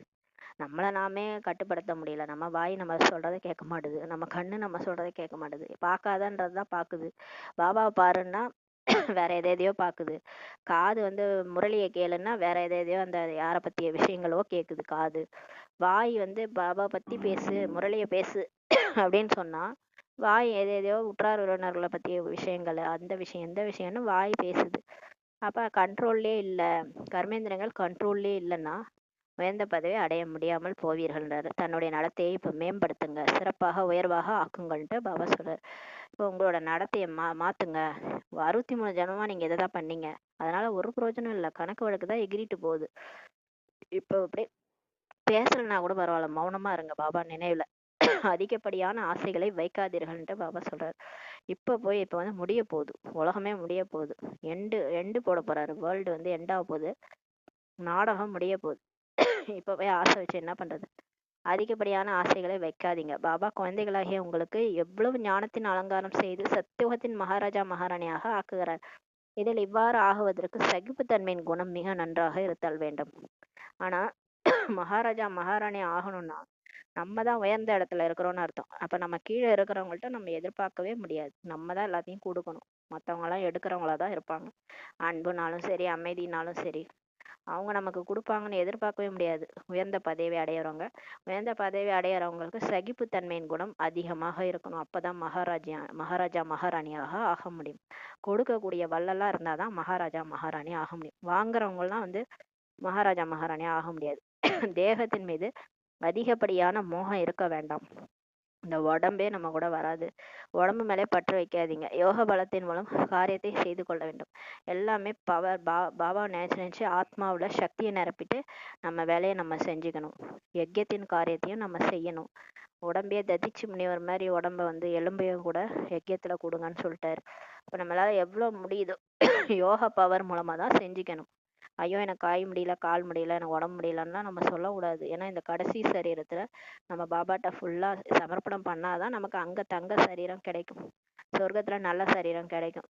ஆத்மாவுக்கு நல்ல சரீரம் கிடைக்கும். பிரம்மா பாபாவுக்கு எவ்வளவு இருமல் ஏற்படுது, பிறகும் கூட எப்போதும் சேவையில ஈடுபட்டுட்டு தானே இருக்கிறாரு. என்னால முடியலன்னு போய் படுத்துக்கிறாரு. அவர் அப்படியும் நைட்டு கிளாஸ் வரைக்கும் எடுத்துட்டு தான் போனார். கடைசி நாள் இறக்கும் தருவாயில கூட கிளாஸ் எடுத்துட்டு தான் போயிட்டு இறந்தார், சரீரம் விட்டார். 18 ஜனவரி அன்னைக்கு கூட கிளாஸ் எடுத்தார். ஞானம் யோகத்தின் மூலம் அலங்காரம் செய்து குழந்தைகளை தகுதியானவர்களாக ஆக்குகின்றார். பிரம்மா பாபா அவர் மட்டும் மாறல, எல்லாரையுமே மாத்தினார். நீங்கள் இப்போது ஈஸ்வரனின் மடியில இருக்கிறீங்க, தாய் தந்தையின் மடியில் அமர்ந்திருக்கிறீங்கன்ட்டு பாபா சொல்றாரு. தந்தை பிரம்மா மூலமாக குழந்தைகளாகிய உங்களுக்கு பிறப்பு கொடுப்பதால் இவர் பிரம்மா தாயாக ஆகிவிட்டார். அதாவது விஷ்ணு தாய் அவதாரம், மோகினி அவதாரம் எடுத்தாருன்ற மாதிரி இந்த பிரம்மா பாபா தாயாகிட்டாரு. இவருடைய உடல்ல சிவன் தந்தையாகி நம்மளை தத்தெடுத்தார். தந்தை தாய் 2 பேராயிட்டு நம்மள தத்தெடுத்துட்டாங்க. இவரு தாயாயிட்டார். ஆனால் உங்கள் புத்தி பிறகும் கூட சிவபாபாவின் பக்கம் செல்கின்றது. நீங்கள் தான் எங்களின் தாயும் தந்தையும், நாங்கள் உங்கள் குழந்தைகள், நீங்கள் சர்வ குணங்களும் நேர்ந்தவர்களாக இங்கேதான் ஆக வேண்டும்ட்டு அடிக்கடி மாயாவிடம் தோல்வி அடையக்கூடாதுன்ட்டு பாபா நமக்கு புரிய வைக்கிறார். சிவபாபா சொல்றாரு, நீங்க தானே பாடுறீங்க, தாயும் நீயே தந்தையும் நீயே, நீங்க தான் என்னுடைய குழந்தைகள் தானே, நீங்க இங்கேயே தான் ஆகணும், சர்வ குணங்களும் நேர்ந்தவரை ஆகிதான் சரீரம் விடணும். அப்பதான் அடுத்த பிறவில போயிட்டு ராஜா ராணி ஆக முடியும். அடிக்கடி மாயாட்ட ஃபெயில் ஆனா என்ன அர்த்தம்? பாபா தோத்துட்டேன் பாபா தோத்துட்டேன் பாபா சொன்னீங்கன்னா வேஸ்ட்ன்றாரு. தந்தை புரிய வைக்கிறார், இனிமையான குழந்தைகளே, தங்களை ஆத்மான்ட்டு புரிஞ்சுக்கோங்க. அப்படி தன்னை ஆத்மா என புரிந்து கொள்வது எவ்வளவு இனிமையானதாக இருக்கின்றது. நாம் என்னவாக இருந்தோம், இப்போது என்னவாக இப்ப ஆகிட்டு இருக்கிறோம். முன்னாடி எப்படி இருந்தோம்? தோல்வி அடைஞ்ச நிலையில தேக உணர்வுல துக்கத்துல கடந்தோம் இல்லையா? இப்ப பாபா நம்மள சுகமானவர்களா மாத்தி தேக உணர்வுல இருந்து வெளியே கொண்டு வந்து ஆத்மா அபிமானி ஆக்கியிருக்கிறார். ஆனா ஆத்மா பல பிறவிகளை கடந்து இந்த கடைசி உடல்ல இப்ப இருக்கிறார். பாபா எனக்கு கிடைச்சிட்டாரு, இந்த உடல்ல தான் கிடைச்சிருக்கிறாரு. நான் ஆத்மா சோல் கான்சியஸ்ல இருந்து சுப்ரீம் சோல்ட்ட இருந்து சக்திகளை வாங்கி இந்த உடலுக்கும் கொடுக்குறேன். இந்த வாயு மண்டலத்தையே நான் தூய்மையாக்குறேன். எப்படி எப்பேற்பட்ட நம்மளை எப்படி ஆக்குறாரு. இந்த ஆத்மா உணர்வுல இருந்து நம்ம தேவதையாக அடுத்த பிரிவுல தேவதையா மனிதன்ல இருந்து தேவதையாக நம்ம ஆக்கப்படுறோம். இந்த டிராமா எத்தனை அற்புதமாக உருவாக்கப்பட்டுள்ளது. இதையும் கூட நீங்க இப்போது புரிய வைக்கிறீங்க. இது புருஷோத்தம சங்கமிகம். இதில் நினைவில் இருந்தால் கூட நாம் இப்போது சங்கமிகத்துல இருக்கிறோம். நாம் சத்தியுகம் செல்லக்கூடியவர்கள் என்ற நிச்சயம் ஏற்பட்டுவிடும். அடிக்கடி நான் சங்கமயுகத்துல இருக்கிறேன், என் கூட பாபா இருக்கிறாரு, என்னை பாபா மாத்திட்டு இருக்கிறாரு, நான் ஆத்துமா, அடுத்த பிரிவுல நான் சொர்க்கத்துக்கு போக போறேன் அப்படின்ற நினைவு வரும். அட்லீஸ்ட் நான் சங்கமேகத்துல இருக்கிறேன்னு நினைங்கன்றாரு.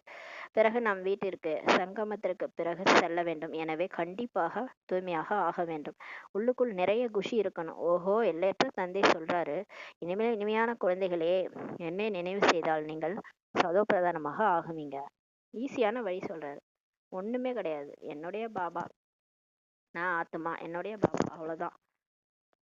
ஈஸியான வழி. அவரை நினைச்சா போதும். புள்ளி புள்ளின்னு நினைச்சு நினைக்க தூய்மை ஆயிடுவீங்க, டிட்டாச் ஆயிடுவீங்க உடம்புல இருந்து. பாபா குழந்தைகளுக்கு எத்தனை அன்பு செய்கிறார். அவர் வெறும் டீச்சராக இருப்பது, படிப்பு சொல்லி கொடுத்து விட்டு வீட்டுக்கு சென்று விடுவதில்லை.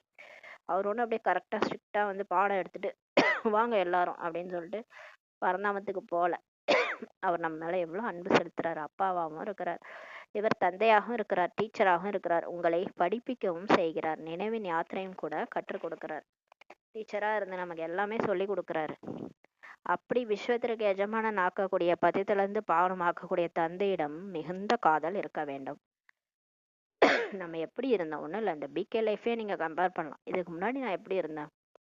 எல்லா விஷயத்துக்கும் டென்ஷன் ஆயின்னு, எல்லா விஷயத்தையும் திரும்ப திரும்ப பேசிக்கிட்டு டென்ஷன் ஆகிக்கிட்டு கடவுள் யாருன்னே தெரியாம சுத்திக்கிட்டு இருந்தோம்.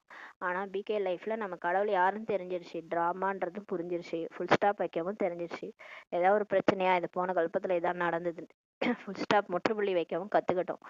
ஆத்மா, பரமாத்மா, டிராமா, அந்த 3 புள்ளிகள் வைக்க கத்துக்கிட்டோம் இல்லையா? எவ்வளோ சேமிப்பாயிடுச்சு எனர்ஜி. இல்லைன்னா எவ்வளோ எனர்ஜி வேஸ்ட் ஆயிருக்கும். பேசண்டே பேசி பேசி நம்ம உடம்பே வீணா போயிருக்கும். எவ்வளோ டிஃப்ரென்ஸ் இருக்குது. அந்த மாதிரி நம்மளை மாத்திருக்கிற தந்தையை எவ்வளோ லவ் பண்ணணும். அவர்கிட்ட மிகுந்த காதல் இருக்கணும். லைஃபுக்கும் முன்னாடி இருந்த லைஃபுக்கும், நேற்று இருந்த லைஃபுக்கும் இன்னைக்கு இருக்கிற லைஃபுக்கும் நமக்கு டிஃப்ரென்ஸ் தெரியல. அதுக்காகவே அவரை நம்ம ரொம்ப அதிகமா காதல் செய்யணும். அதிகாலை எழுந்த உடனே சிவபாபாவுக்கு குட் மார்னிங் சொல்ல வேண்டும். காலையில எழுஞ்சி ஃபர்ஸ்ட் என்ன செய்யறோமோ இல்லையோ, பாபா நம்ம முன்னாடி நிக்கிறாரு, அவருதான் நம்மளை எழுப்பி இருக்கிறாருன்ட்டு எழுந்து உக்காந்து அவர் அன்போடு அவருக்கு குட் மார்னிங் சொல்லணும். குட் மார்னிங், அதாவது நினைவு செய்றீங்க எனில் நிறைய குஷியில இருப்பீங்க. அவரை பாபா நினைக்க நினைக்க உங்களுக்கு பறக்கிற மாதிரி இருக்கும். குழந்தைகள் தங்கள் உள்ளத்திடம் இப்ப கேட்கணும், நாம் அதிகாலை எழுந்து எந்த அளவுக்கு எல்லையற்ற தந்தையை நினைவு செய்கிறோம். நீங்க உங்க மனசாட்சியை கேளுங்க. நான் காலங்கட்டால ஏந்திருக்கிறேன்னா, ஏஞ்சி நான் அவரை எவ்வளவு நேரம் நினைவு செய்யறேன். அப்புறம் பிரச்சனை போலன்னா அப்புறம் எப்படி போகும்? அவரை நினைச்சாதானே பிரச்சனை எல்லாம் போகும். மனிதர்கள் பக்தியை கூட அதிகாலையில் தான் செய்யறாங்க இல்லையா? பக்தியில கூட நம்ம ஒழுங்கா இருந்தோம். 5 மணிக்கு ஏஞ்சி விளக்கேத்தின காலம்லாம் இருக்கு இல்லையா? இப்ப அதை கூட செய்யறது இல்ல. ஞானத்துல ரொம்ப நம்ம அந்த பயம்ன்றதே போயிடுச்சு. பக்தின்னுவாங்க. அந்த பக்தியில இருக்கிற பயம் கூட போயிடுச்சு. அதனாலதான் நம்ம பாபா தானே அப்படின்ற மாதிரி ஏஞ்சி குட் மார்னிங் சொல்லிட்டு திரும்ப படுத்து தூங்குறது. இதனாலதான் நம்ம கெட்டு போயிடுறோம். மனிதர்கள் பக்தியை கூட அதிகாலையில செய்யறாங்க. பக்தியை எவ்வளவு அன்பாக கூட செய்யறாங்க தெரியுமா? ராமா ராமான்னு போட்டுக்குவாங்க கன்னத்துல. ஆனால் பாபாவுக்கு தெரியும், அநேக குழந்தைகள் உள்ளத்தால் மற்றும் உயிரினால் ஆழமாக மற்றும் தீவிரமாக நினைவு செய்யறதில்ல. பாபாவுக்கு தெரியுமா, நிறைய பேரு பாபாவை அந்த அளவுக்கு உயிரால லவ் பண்றது இல்ல. உயிரால உள்ளத்தால ஆழமாலாம் பாபாவை நினைக்கிறது இல்ல. ஏதோ நேம் சேக்கு அவங்க சொன்னாங்க. அதுக்காக நான் அதை கடவுள் இருக்காருன்னு சொன்னாங்க.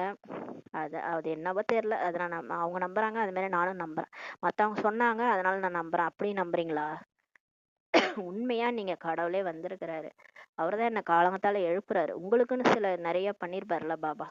நிறைய அற்புதங்கள் வாழ்க்கையில பண்ணிருப்பாரு. அதை நினைச்சு நினைச்சு நம்ம பாபாவை அப்படி அன்பா உள்ளத்தால உயிரால நம்ம வந்து ஆழமா நினைக்கணும்.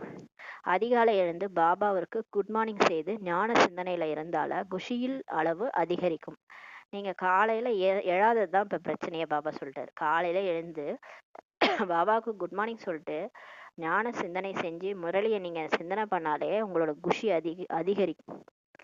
ஆரம்ப காலத்துல பிகே ஆன புதுசுல அப்படிதான் எல்லாம் அப்படியே ரொம்ப குஷியில இருந்தோம். ஏன்னா நம்ம அதிகாலையில ஒழுங்கா ஏஞ்சிருப்போம், ஒழுங்கா குட் மார்னிங் சொல்லி ஒழுங்கா நம்ம முரளியை படிச்சிருப்போம். அதனால ஆரம்பத்துல நமக்கு எல்லாமே நல்லா இருந்திருக்கும்.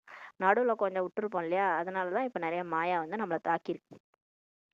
தந்தைக்கு குட் மார்னிங் செய்யவில்லை எனில் பாவங்களின் சுமையை எப்படி இறக்குவீங்கன்ட்டு பாபா சொல்றாரு. இப்ப பாபாவே மதிக்கல, காலையில எழுந்து அவருக்கே குட் மார்னிங் சொல்லலைன்னா அப்ப அவங்களோட பாவம்லாம் எப்படி போகும்னு கேட்கிறாரு. முக்கியமானதே நினைவு தான். இதன் மூலம்தான் எதிர்காலத்தில் மிக வலிமையான வருமானம் ஏற்படும். பாபா நினைச்சாதான் சொர்க்கத்துல போய் கால் ஆட்டிட்டு உட்காந்து சாப்பிடலாம். எப்பேற்பட்ட உலகம் அது. அங்க போய் நம்ம உட்காந்து 36 வகை உணவுகள், தூய்மையான சதோ பிரதானமான உலகம், தங்க மாளிகைகள்ல தங்க சேர்ல உட்காந்துருக்க முடியும். அதுக்கு என்ன பண்ணணும்? இங்க அப்படி நினைக்கணும், அப்பதான் அங்க கிடைக்கும். கல்பத்திற்கு இந்த வருமானம் காரியத்தில் பயன்படும். பாபாவை நினைவு செய்வது என்பது மிகுந்த பொறுமையுடன், தீவிரத்தன்மையுடன், புரிதலுடன் நினைவு செய்ய வேண்டியதானது. சும்மா மேலோட்டமான கணக்கில் என்னவோ நினைவு செய்துவிட்டு நாங்கள் மிகவும் பாபாவை நினைவு செய்கிறோம் என்று சொல்லி விடுகிறீங்க. ஆனால் சரியாக நினைவு செய்வதில் தான் உழைப்பு இருக்கிறது. பாருங்க, இந்த வார்த்தையெல்லாம் பாருங்க. அவரே தான் திட்டுறாரு. அவரே திட்டுறாரு. எப்படி திட்டுறாரு பாருங்க. சும்மா மேலோட்டமா நான் நினைச்சேன் அப்படின்ட்டு சார்ட் எழுதுறீங்க. ஆனா சரியாக நினைவு செய்தலதான் முயற்சியே இருக்குது. எப்படி நினைக்கணும்ன்ற பாருங்க. பொறுமையா நினைக்கணும். நான் அடுப்புல இட்லி குண்டா வச்சிருக்கேன், இட்லி வேகுதுன்ட்டு அப்படி பாபாவையும் நினைச்சீங்கன்னா அதையும் நினைச்சுன்னு இருந்தா அது நினைவே கிடையாது. வெளியில யாரோ கூப்பிடுறாங்களா பாக்குறேன், யாரோ சத்தம் கேக்குது, அப்புறம் பாபாவையும் நினைக்கிறேன், அது நினைவே கிடையாது. மிகுந்த பொறுமையுடன், தீவிரத்தன்மையுடன், புரிதலுடன் நான் ஆத்துமா பறந்து போறேன், இங்க இல்ல, இந்த உடம்புல இல்ல, மேல போறேன், அப்படியே ஃபுல்லா மறந்துடுங்க. கீழே இருக்கிற எல்லாரையும் மறந்துடுங்க. அது அமிர்த வேலையில தான் செய்ய முடியும். நீங்க சாதாரண நேரத்துல எல்லாம் செய்ய முடியாது. ஏன்னா நீங்க பண்ணிட்டு இருக்கும்போதே யாரோ வந்து கதவை தட்டுவாங்க, உங்களுக்கு புத்தி அப்படியே திசை திரும்பிடும். நீங்க அமிர்த வேலையில ஏஞ்சாதான் உண்மையாக பாபாவையே நினைவு செய்ய முடியும். ஆத்ம உணர்வுல பறந்து நம்ம புள்ளியா பறந்து மேல போயிட்டு சூட்சும நேரத்துல பிரம்மா பாபாவோட எல்லாம் சிவபாபா இருக்கிறத அனுபவம் பண்ணிட்டு அவருக்கு குட் மார்னிங் சொல்லிட்டு அவரை கட்டி பிடிச்சிட்டு அன்பா அவர் கூட நம்ம அவரை அப்படி அவர் கூட பேசணும், உட்காந்து பேசணும். பாபா, நீங்க வந்து என்னை தேர்ந்தெடுத்து எனக்கு எவ்வளவு நன்மை செஞ்சிருக்கிறீங்க, உண்மையான உங்க மனசில் உள்ள வார்த்தைகள்லாம் அவரோட பேசணும். அடுத்து பரந்தாமத்துக்கு போயிட்டு அந்த அன்பு கடல், அமைதி கடல், ஆனந்த கடல், ஞான கடல்ல முழுகணும். அது ஒரு 1/2 மணி நேரமா, டைமே பத்தாது. அந்த கடல்ல எல்லாம் முழுகணும்னா எப்படியும் 5 மணிக்கு மேலே போயிடும். 6 மணி வரைக்கும் நம்ம யோகா பண்ணலாம் காலையில. சும்மா 4 மணிக்கு டைம் உட்காந்து பார்த்துட்டு 4:45 எப்ப ஆகுதுன்னு பாக்குறது கிடையாது யோகா. அது உண்மையான அன்பான நினைவே கிடையாது. 4:45 ஆயிடுச்சா போய் போத்திட்டு படுத்துக்கணும். அது உண்மையான அன்பே கிடையாது. அதான் பாபா சொல்றாரு, ஏனோ தானோன்னு நினைச்சிட்டு அது நினைவுன்னு சொல்றீங்களே அப்படின்ட்டு பாபா திட்டுறாரு இன்னைக்கு. ஆனால் சரியாக நினைவு செய்வதில் உழைப்பு இருக்கிறது. யார் தந்தை அதிகமாக நினைவு செய்கிறாங்களோ அவர்களுக்கு கரண்ட் அதிகமாக கிடைக்கிறது. யார் உண்மையா பாபாவை அன்போட அதிகமா நினைக்கிறாங்களோ அவங்களுக்கு பவர் கிடைக்குது. ஏனெனில் நினைவின் மூலம் நினைவு கிடைக்கிறது. பாபாவை நினைக்க நினைக்க அவரும் நம்மள நினைக்கிறார்.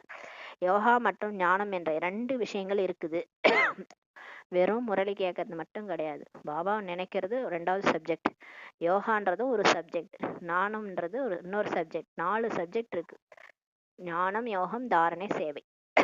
ஞானம்ன்றது இந்த முரளியை நம்ம கேட்கறது, யோகான்றது பாபாவை நினைக்கிறது, தாரணைன்றது கேட்ட ஞானத்தை வாழ்க்கையில அப்ளை பண்றது. சும்மா கேட்ட இந்த காதல கேட்டா அந்த காதல விட்டெல்லாம் கிடையாது. அந்த ஞானத்தை வாழ்க்கையில அப்ளை பண்ணணும். ஏதாவது ஒரு பிரச்சனை வருது, நான் ஃபுல் ஸ்டாப் வைக்கிறேன்னா இது போன ஜென்ம கணக்கு வழக்கு ஏதோ முடியுது, சரி நான் எதையுமே பதில் பேசல அப்படியே முடிச்சிடுறேன். எங்க பேசணுமோ அங்க பேசணும், எங்க பேசக்கூடாதோ அங்க வாய முடிக்கணும். நம்ம என்ன பண்றோம், எதிர்கொள்ளும் சக்தியை எங்க அப்ளை பண்ணக்கூடாதோ அங்க அப்ளை பண்ணுவோம். எங்க வந்து அமைதியா இருக்கணுமோ அந்த இடத்துல அமைதியா இல்லாம பேசிடுவோம். இந்த மாதிரி தப்பு தப்பாக செய்வோம் நம்ம. அது ஞானம் இல்லாதனால அந்த மாதிரி செய்யணும். நம்ம அந்த ஞானத்தை தாரணை செய்யணும், வாழ்க்கையில கரெக்டான தாரணை செய்யணும். யோகம், ஞானம், தாரணை மற்றும் சேவை. சேவைன்னா நம்ம என்ன நம்ம கத்துக்கிட்டோமோ இதன் மூலமா அதை மற்றவங்களுக்கு சொல்றதுதான் சேவை. யோகத்தினுடைய பாடம் தனி, மிக வலிமையான பாடம் அதுன்றாரு. கஷ்டமான சப்ஜெக்ட் மேக்ஸ்ன்னு சொல்லுவாங்க. பசங்களை கேட்டிங்கன்னா கணக்கு தான் கஷ்டமான சப்ஜெக்ட்னு. அந்த மாதிரி இந்த 4 சப்ஜெக்ட்ல கஷ்டம். பாபா என்ன சொல்றாரு? பாபாவை நினைக்கிறது தான் கஷ்டம். யோகத்தினுடைய பாடம். யோகத்தினால் மட்டுமே ஆத்மா சதோ பிரதானம் ஆகுது. யோகா பண்ணாதான் ஆத்மா தூய்மை ஆகுது. இல்லைன்னா அந்த சம்ஸ்காரம் போகாது. நீங்க எப்பயும் போல பேசிட்டு இருப்பீங்க, பழையபடியே சாப்பிடுவீங்க, பழையபடியே தூங்குவீங்க, பாபான்னு நினைக்கிற சம்ஸ்காரமே வராது. ஏன் வரலன்னா நம்ம ஆத்மா தூய்மை ஆகல. பாபா நினைக்க தான் தூய்மை ஆகுதுன்னு அர்த்தம். தூய்மையாயிட்டு ஆட்டோமேட்டிக்கா நம்மளுடைய பழைய சம்ஸ்காரத்துக்கும் இன்றைய நாளுடைய சம்ஸ்காரத்துக்கும் வேற்றுமை இருக்கும். நம்ம சோர்வாலாம் இருக்க மாட்டோம், ஆக்டிவா இருப்போம், பாபா நினைப்போம், நல்லா சேவை செய்வோம். நிறைய நம்ம கிட்ட மாற்றம் எப்போ வரும்னா நம்ம ஆத்மா தூய்மை ஆயிட்டாதான். நினைவில்லாமல் சதோ பிரதானம் ஆகுவது அசம்பவம், முடியாதது. அதாவது நான் பாபாவே நினைக்க மாட்டேன், ஆனா நான் சொர்க்கத்துக்கு போயிடுவேன். முடியவே முடியாது, ஒன்னா எழுதி ஒன்னா வச்சுக்காங்கன்றார். என்னை நினைக்காம உங்களால தூய்மையாக முடியாது, அசம்பவம் அப்படின்றாரு. நான் தூய்மையாகி காட்டுறேன் பாபான்னா அதெல்லாம் உங்களால முடியாது. என்னை நினைச்சாதான் உங்களால தூய்மையாக முடியும்ட்டு பாபா சொல்றார். நல்ல முறையில் அன்பாக தந்தையை நினைவு செய்யுங்கள், அப்போது தானாகவே சக்தி கிடைக்கும், கரண்ட் கிடைக்கும், ஆரோக்கியமாக ஆகிவிடுவீர்கள். இப்ப ஏன் உடம்புல பிரச்சனை, அந்த பிரச்சனை, இந்த பிரச்சனைனா நம்ம பாபாவை சரியா நினைக்கல, அதனாலதான் நமக்கு இவ்வளவு பிரச்சனைகள் வருது. ஒழுங்கா ஏந்து உட்காந்து அமிர்த வேலையில அன்பா பாபாவை நினைங்க. தூங்கி வழிஞ்சிக்கிட்டு நினைக்க கூடாது, டைமை பார்த்துக்கிட்டும் நினைக்க கூடாது. உண்மையான அன்போட பாபா என் பக்கத்துல இருக்காரு, பிரம்மா பாபாவுடைய உடல்ல சிவத்தந்தை வந்து என்னை கட்டி அணைக்கிறாரு, என்னை எழுப்புறாரு, நான் எழுந்து உட்காந்து அவரோட பேசிட்டு இருக்கிறேன். அந்த மாதிரி ஒரு உருவகம் பண்ணியாவது நீங்க ஃபர்ஸ்ட் பேச ஆரம்பிங்க. பேச ஆரம்பிச்சு அதே பழக்கமாயி அப்புறம் பாபா மட்டும்தான் ஆயிடும். அதுதான் உண்மையான அன்பு.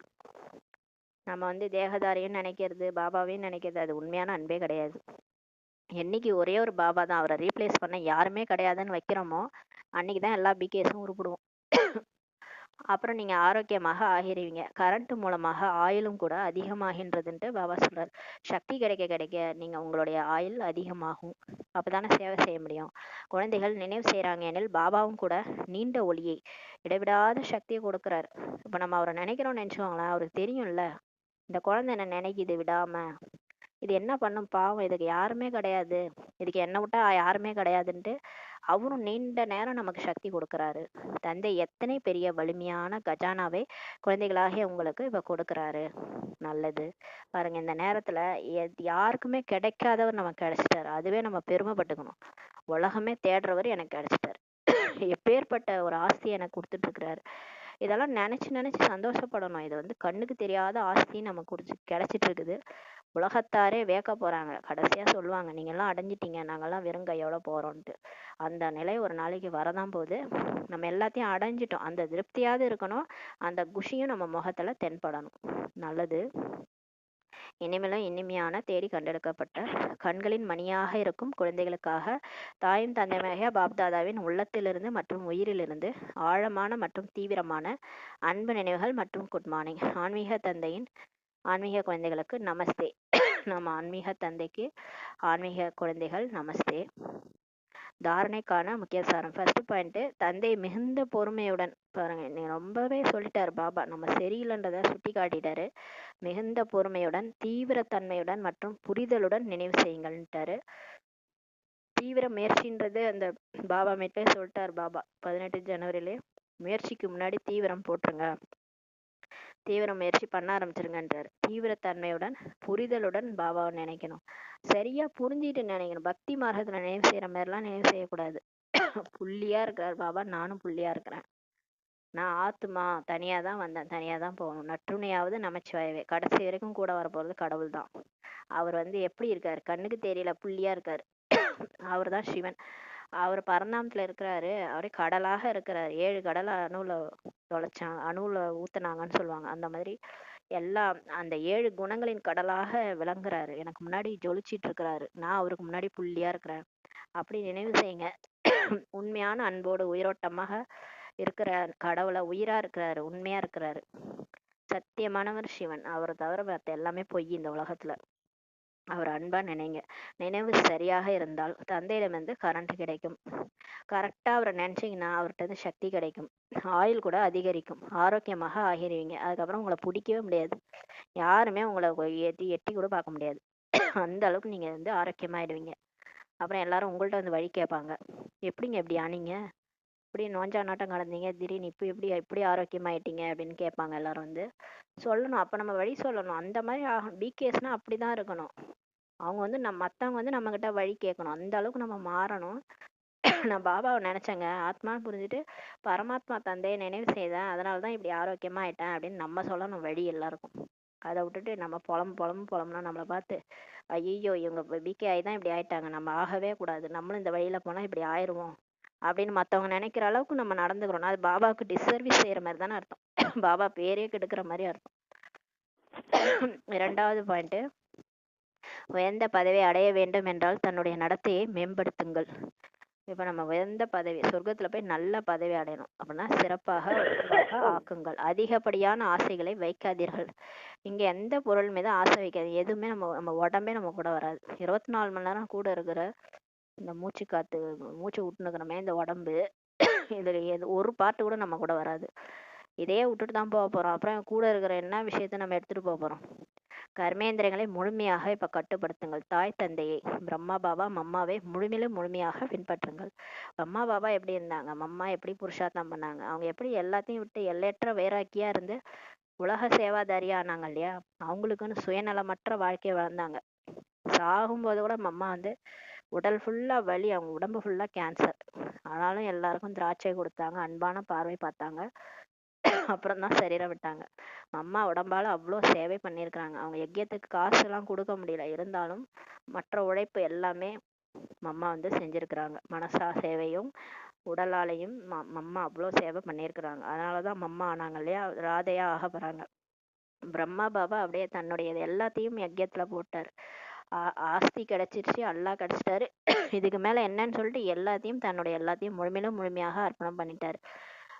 அவர் அளவுக்கு நம்ம ஃபாலோ பண்ண முடியலனா கூட ஏதோ ஓரளவுக்காவது அவங்கள மாதிரி முயற்சி செய்யணும், அவங்கள ஃபாலோ பண்ணுங்க அப்படின்னு சொல்றாரு. வரதானம், தந்தையை பின்பற்றுங்கள் மற்றும் தந்தையை பாருங்கள் என்ற மகா மந்திரத்தின் மூலம் ஏக்கரஸ்திதியை உருவாக்கக்கூடிய சிரேஷ்டமான புருஷார்த்தி ஆகுக. திரும்ப அதே தான் சொல்றாரு. தந்தையை ஃபாலோ பண்ணுங்க, பிரம்மா பாபாவை ஃபாலோ பண்ணுங்க, அவரை மட்டுமே பாருங்க. அந்த மகா மந்திரத்தின் மூலம் ஏக்கரஸ்திதியை உருவாக்கக்கூடிய சிரேஷ்ட முயற்சியாளர் ஆகுக. தந்தையை பாருங்கள், தந்தையை பின்பற்றுங்கள், இந்த மந்திரத்தை சதா முன்னால் வைத்து உயரும் கலையில் சென்று கொண்டே இருங்கள், பறந்து கொண்டே செல்லுங்கள். பயப்படாதீங்க. ஏன்னா நமக்கு இது புதுசு கிடையாது. பிரம்மா பாபா இந்த பாதையில போய் அவர் ஒரு ரோடு போட்டு தான் போயிருக்கிறாரு. அந்த ரோடு வழியா நம்ம நடந்து போனாலே போதும். அந்த காடு மாதிரி இருந்த இடத்துல அந்த பாதையில, முள் பாதை, எல்லா பாதையிலும் நடந்து போயிட்டாரு அவரு. வாழ்க்கையை எப்படி கடந்து போனாருன்றதுக்கு உதாரணம் வந்து பிரம்மா பாபாவுடைய வாழ்க்கை வரலாறு. அதெல்லாம் கஷ்டம்லாம் கிடையாது. பிகே லைஃப் ரொம்ப கஷ்டம் அப்படிலாம் கிடையாது. பிரம்மா பாபா பாருங்க, அவர் எப்படி ஃபாலோ பண்ணாரு, அவர் எப்படி இருந்தாரு, அதை அப்படியே காப்பி அடிங்கன்றாரு. அவர் பறந்துட்டே இருங்க, கவலையற்ற மகாராஜா. அவர் எல்லாத்தையும் பாபா தலையில போட்டு அவர் ஃப்ரீயா இருந்தாரு. அது மாதிரி நம்மளும் எதுக்கும் கவலைப்பட தேவையில்ல, பறந்து கொண்டே செல்லுங்கள்ன்றாரு. ஒருபோதும் ஆத்மாக்களை பார்க்க கூடாது, மற்றவங்கள பார்க்காதீங்க. ஏனென்றால் ஆத்மாக்கள் அனைவரும் முயற்சியாளர்கள். எல்லாருமே முயற்சி தான் செய்யறாங்க. அந்த சிஸ்டர் சரியில்லை, இவங்க சரியில்லை, இவங்க சொல்றாங்களே இவங்க ஃபர்ஸ்ட் ஓகேம்மா, இப்படிலாம் நம்ம நினைக்க கூடாது. யாரையுமே பார்க்க கூடாது. நம்ம முயற்சி செய்யறோம், அவ்வளவுதான். உள்நோக்கு முகமா நம்ம எப்படி ஆகணும், பாபா என்னதான் சொல்றாரு அப்படின்ட்டு முயற்சி பண்ணுங்க. மத்தவங்க முயற்சி பண்ணலாம், அவங்க எப்படி இருக்காங்க இவங்க எப்படி இருக்காங்கன்னு பார்க்காதீங்க. முயற்சியாளர்களிடம் நல்லதும் இருக்கும், கொஞ்சம் குறைபாடுகளும் இருக்கும். நம்ம கூட இருக்கிறவங்க எல்லாரும் ஒருத்தவங்க ஒரு மாதிரி தான் இருப்பாங்க. 5 விரலும் ஒரே மாதிரி கிடையாது இல்லையா. அது மாதிரி பிகேஸ்களும் எல்லாரும் ஒரே மாதிரி இருக்க மாட்டாங்க. அவர்கள் சம்பன்னமாக இல்லை. எனவே தந்தையை பின்பற்றுங்கள். அவங்கள யாரும் கம்ப்ளீட் ஆகல, அதனால பிரம்மா பாபாவை மட்டும் ஃபாலோ பண்ணுங்க. பிரம்மா பாபா ஏதாவது தப்பு பண்ணியிருந்தா நீங்க சொல்லுங்க, அவர் எல்லாமே கரெக்டா ஃபாலோ பண்ணி போயிருக்காருல்ல, அவர் அப்படியே ஃபாலோ பண்ணுங்க. அவர் எந்த அளவுக்கு புருஷார்த்தம் பண்ணியிருந்தா இப்பயும் அவரை நினைச்சு நமக்கு அன்பு வருது. அவரை பார்த்தா பாபா பாக்குற மாதிரியே இருக்குது. அப்ப அந்த அளவுக்கு நம்ம மேலயும் அவர் அன்பு காமிச்சிட்டு தானே மனசா சேவை பண்ணியிருக்கிறாரு. நம்ம ஒவ்வொரு குழந்தைக்காகவும் சுபபாவனை சுபாசை வச்சிருக்காரு. லேட்டா வரக்கூடிய குழந்தைகள் கூட என்னுடைய குழந்தைகள்ட்டு நம்ம மேல கூட, இப்ப வந்திருக்கிற நம்ம மேல கூட அன்பு செலுத்தி இருக்கிறார். அந்த காலத்திலே மனசா சேவை பண்ணியிருக்கிறார். அதனால தானே இப்பயும் அவரை பார்க்கும்போது ஒரு தாய் அன்பு, தந்தையுடைய அன்பு வருது நமக்கு. அந்த அளவுக்கு அவர் புருஷார்த்தம் பண்ணியிருக்காருன்னா நம்மளும் அந்த மாதிரி பண்ணணும். அவரை நம்ம ஃபாலோ பண்ணணும். நம்ம வரப்போற சகோதர சகோதரிகளுக்காக மனசா சேவை பண்ணணும். எல்லாருக்கும் மேலேயும் சுப ஆசை வைக்கணும். ஏற்கனவே வந்தவங்க மேலேயும் அன்பு காட்டணும். பெரியவங்களுக்கு ரெஸ்பெக்ட் கொடுக்கணும். சின்னவங்களுக்கு அன்பு செலுத்தணும். பிகேஸுக்கு எல்லாருக்கும் சகயோகம் பண்ணணும். பிகேஸுக்கு ஞானம் சொல்லக்கூடாது. பிகேஸுக்கு ஒத்துழைப்பு கொடுக்கணும். அவங்கள்ட்ட அன்பா நடந்துக்கணும். இது எல்லாத்தையும் பாபா நமக்கு எவ்வளவோ சொல்லிட்டார். சகோதர சகோதரிகளை பின்பற்ற வேண்டாம், நீங்க பாபா மட்டும் ஃபாலோ பண்ணுங்க. என் கூட இருக்கிறவங்கள நான் ஃபாலோ பண்றேன், இவங்களே பின்னாடியே போறேன்ட்டு பிடிச்சிட்டு போகாதீங்க. யாருமே பெர்ஃபெக்ட் கிடையாது. அப்போது எப்படி தந்தை ஏக்கரஸ் நிலையில் இருக்கிறாரோ அது போல அவரை பின்பற்றுபவர்கள் தாமாகவே ஏக்கரஸ் ஆகி விடுவார்கள். அந்த மாதிரி எப்படி பாபா ஏக்கரஸ் நிலையிலேருந்து பாபா ஒரே ரசனையில இருந்தார் இல்லையா, இப்போ சிவபாபா மட்டும்தான் நினைச்சாரு. அத மாதிரி நம்ம பிரம்மா பாபாவை ஃபாலோ பண்ணி நம்மளும் அவரை மாதிரியே ஒரே ரசனையுடையவர்களா ஆகிரும். அப்பதான் அந்த 108 மாலை உருவாகும். 108 மாலை எப்போ வரும்னா பிரம்மா பாபாவை ஃபாலோ பண்ணாதான் உருவாகும். 108 லட்சுமி நாராயணன் உருவாகணும்னா பிரம்மா பாபாவை ஃபாலோ பண்ணி அப்படியே அந்த கயிற்றை பிடிச்சிட்டே போகணும். முன்ன பின்ன இருந்தாலும் பரவாயில்ல, ஆனா பாபாவுடைய நிலையில நம்ம வந்துடணும். அதனாலதான் பாபா சொல்றாரு, எப்பயுமே பிரம்மா பாபாவை ஃபாலோ பண்ணுங்க. தெரியலன்னா அவரோட புக்கை வாங்கி படிங்க. ஸ்லோகன்: பரசிந்தனையின் மற்றவர்களை பற்றி சிந்திப்பது பிரபாவத்தில் வராமல் சுய சிந்தனை செய்யக்கூடிய சுப சிந்தக்மணி ஆகுங்கள். இப்ப மாயா என்ன பண்ணணும்னா, நம்ம யோகா பண்ணும்போது பாபா நினைக்கணும்னு நினைக்கும் போது யாருடைய விஷயங்களையாவது புத்தியில கொண்டு வந்து போடும். அது பரசிந்தனை. அப்ப நம்ம அவங்கள பத்தியே யோசிக்க ஆரம்பிச்சிரும் இல்லையா. அந்த மாதிரி வரக்கூடாதுன்னா உங்களை பத்தி சிந்தனை பண்ணுங்க. உங்களை பத்தி சிந்தனை செய்யக்கூடிய நலம் விரும்பி சுப சிந்தக்மணி ஆகுங்கள். அப்ப நான் யாருன்றதை யோசனை பண்ணுங்க. நான் யாரு? நான் இந்த சுப சிந்தக்மணி. நான் எல்லாரும் குறித்தும் நல்லதே நினைப்பேன். யாரு என்ன சொன்னாலும் நான் அதை பத்தி யோசிக்க மாட்டேன்ட்டு பரசிந்தனையில இருந்து வெளியே வர்றதுக்கான யுக்தி என்னன்னா, சுய சிந்தனை பண்ணக்கூடிய சுப சிந்தக்மணி ஆகுங்கள்ட்டு பாபா சொல்றாரு. அவ்யக்த இஷாரே: இந்த அவ்யக்த மாதத்தில் பந்தனத்திலிருந்து விடுபட்டு ஜீவன் முக்தி ஸ்திதியின் அனுபவம் செய்யுங்கள்.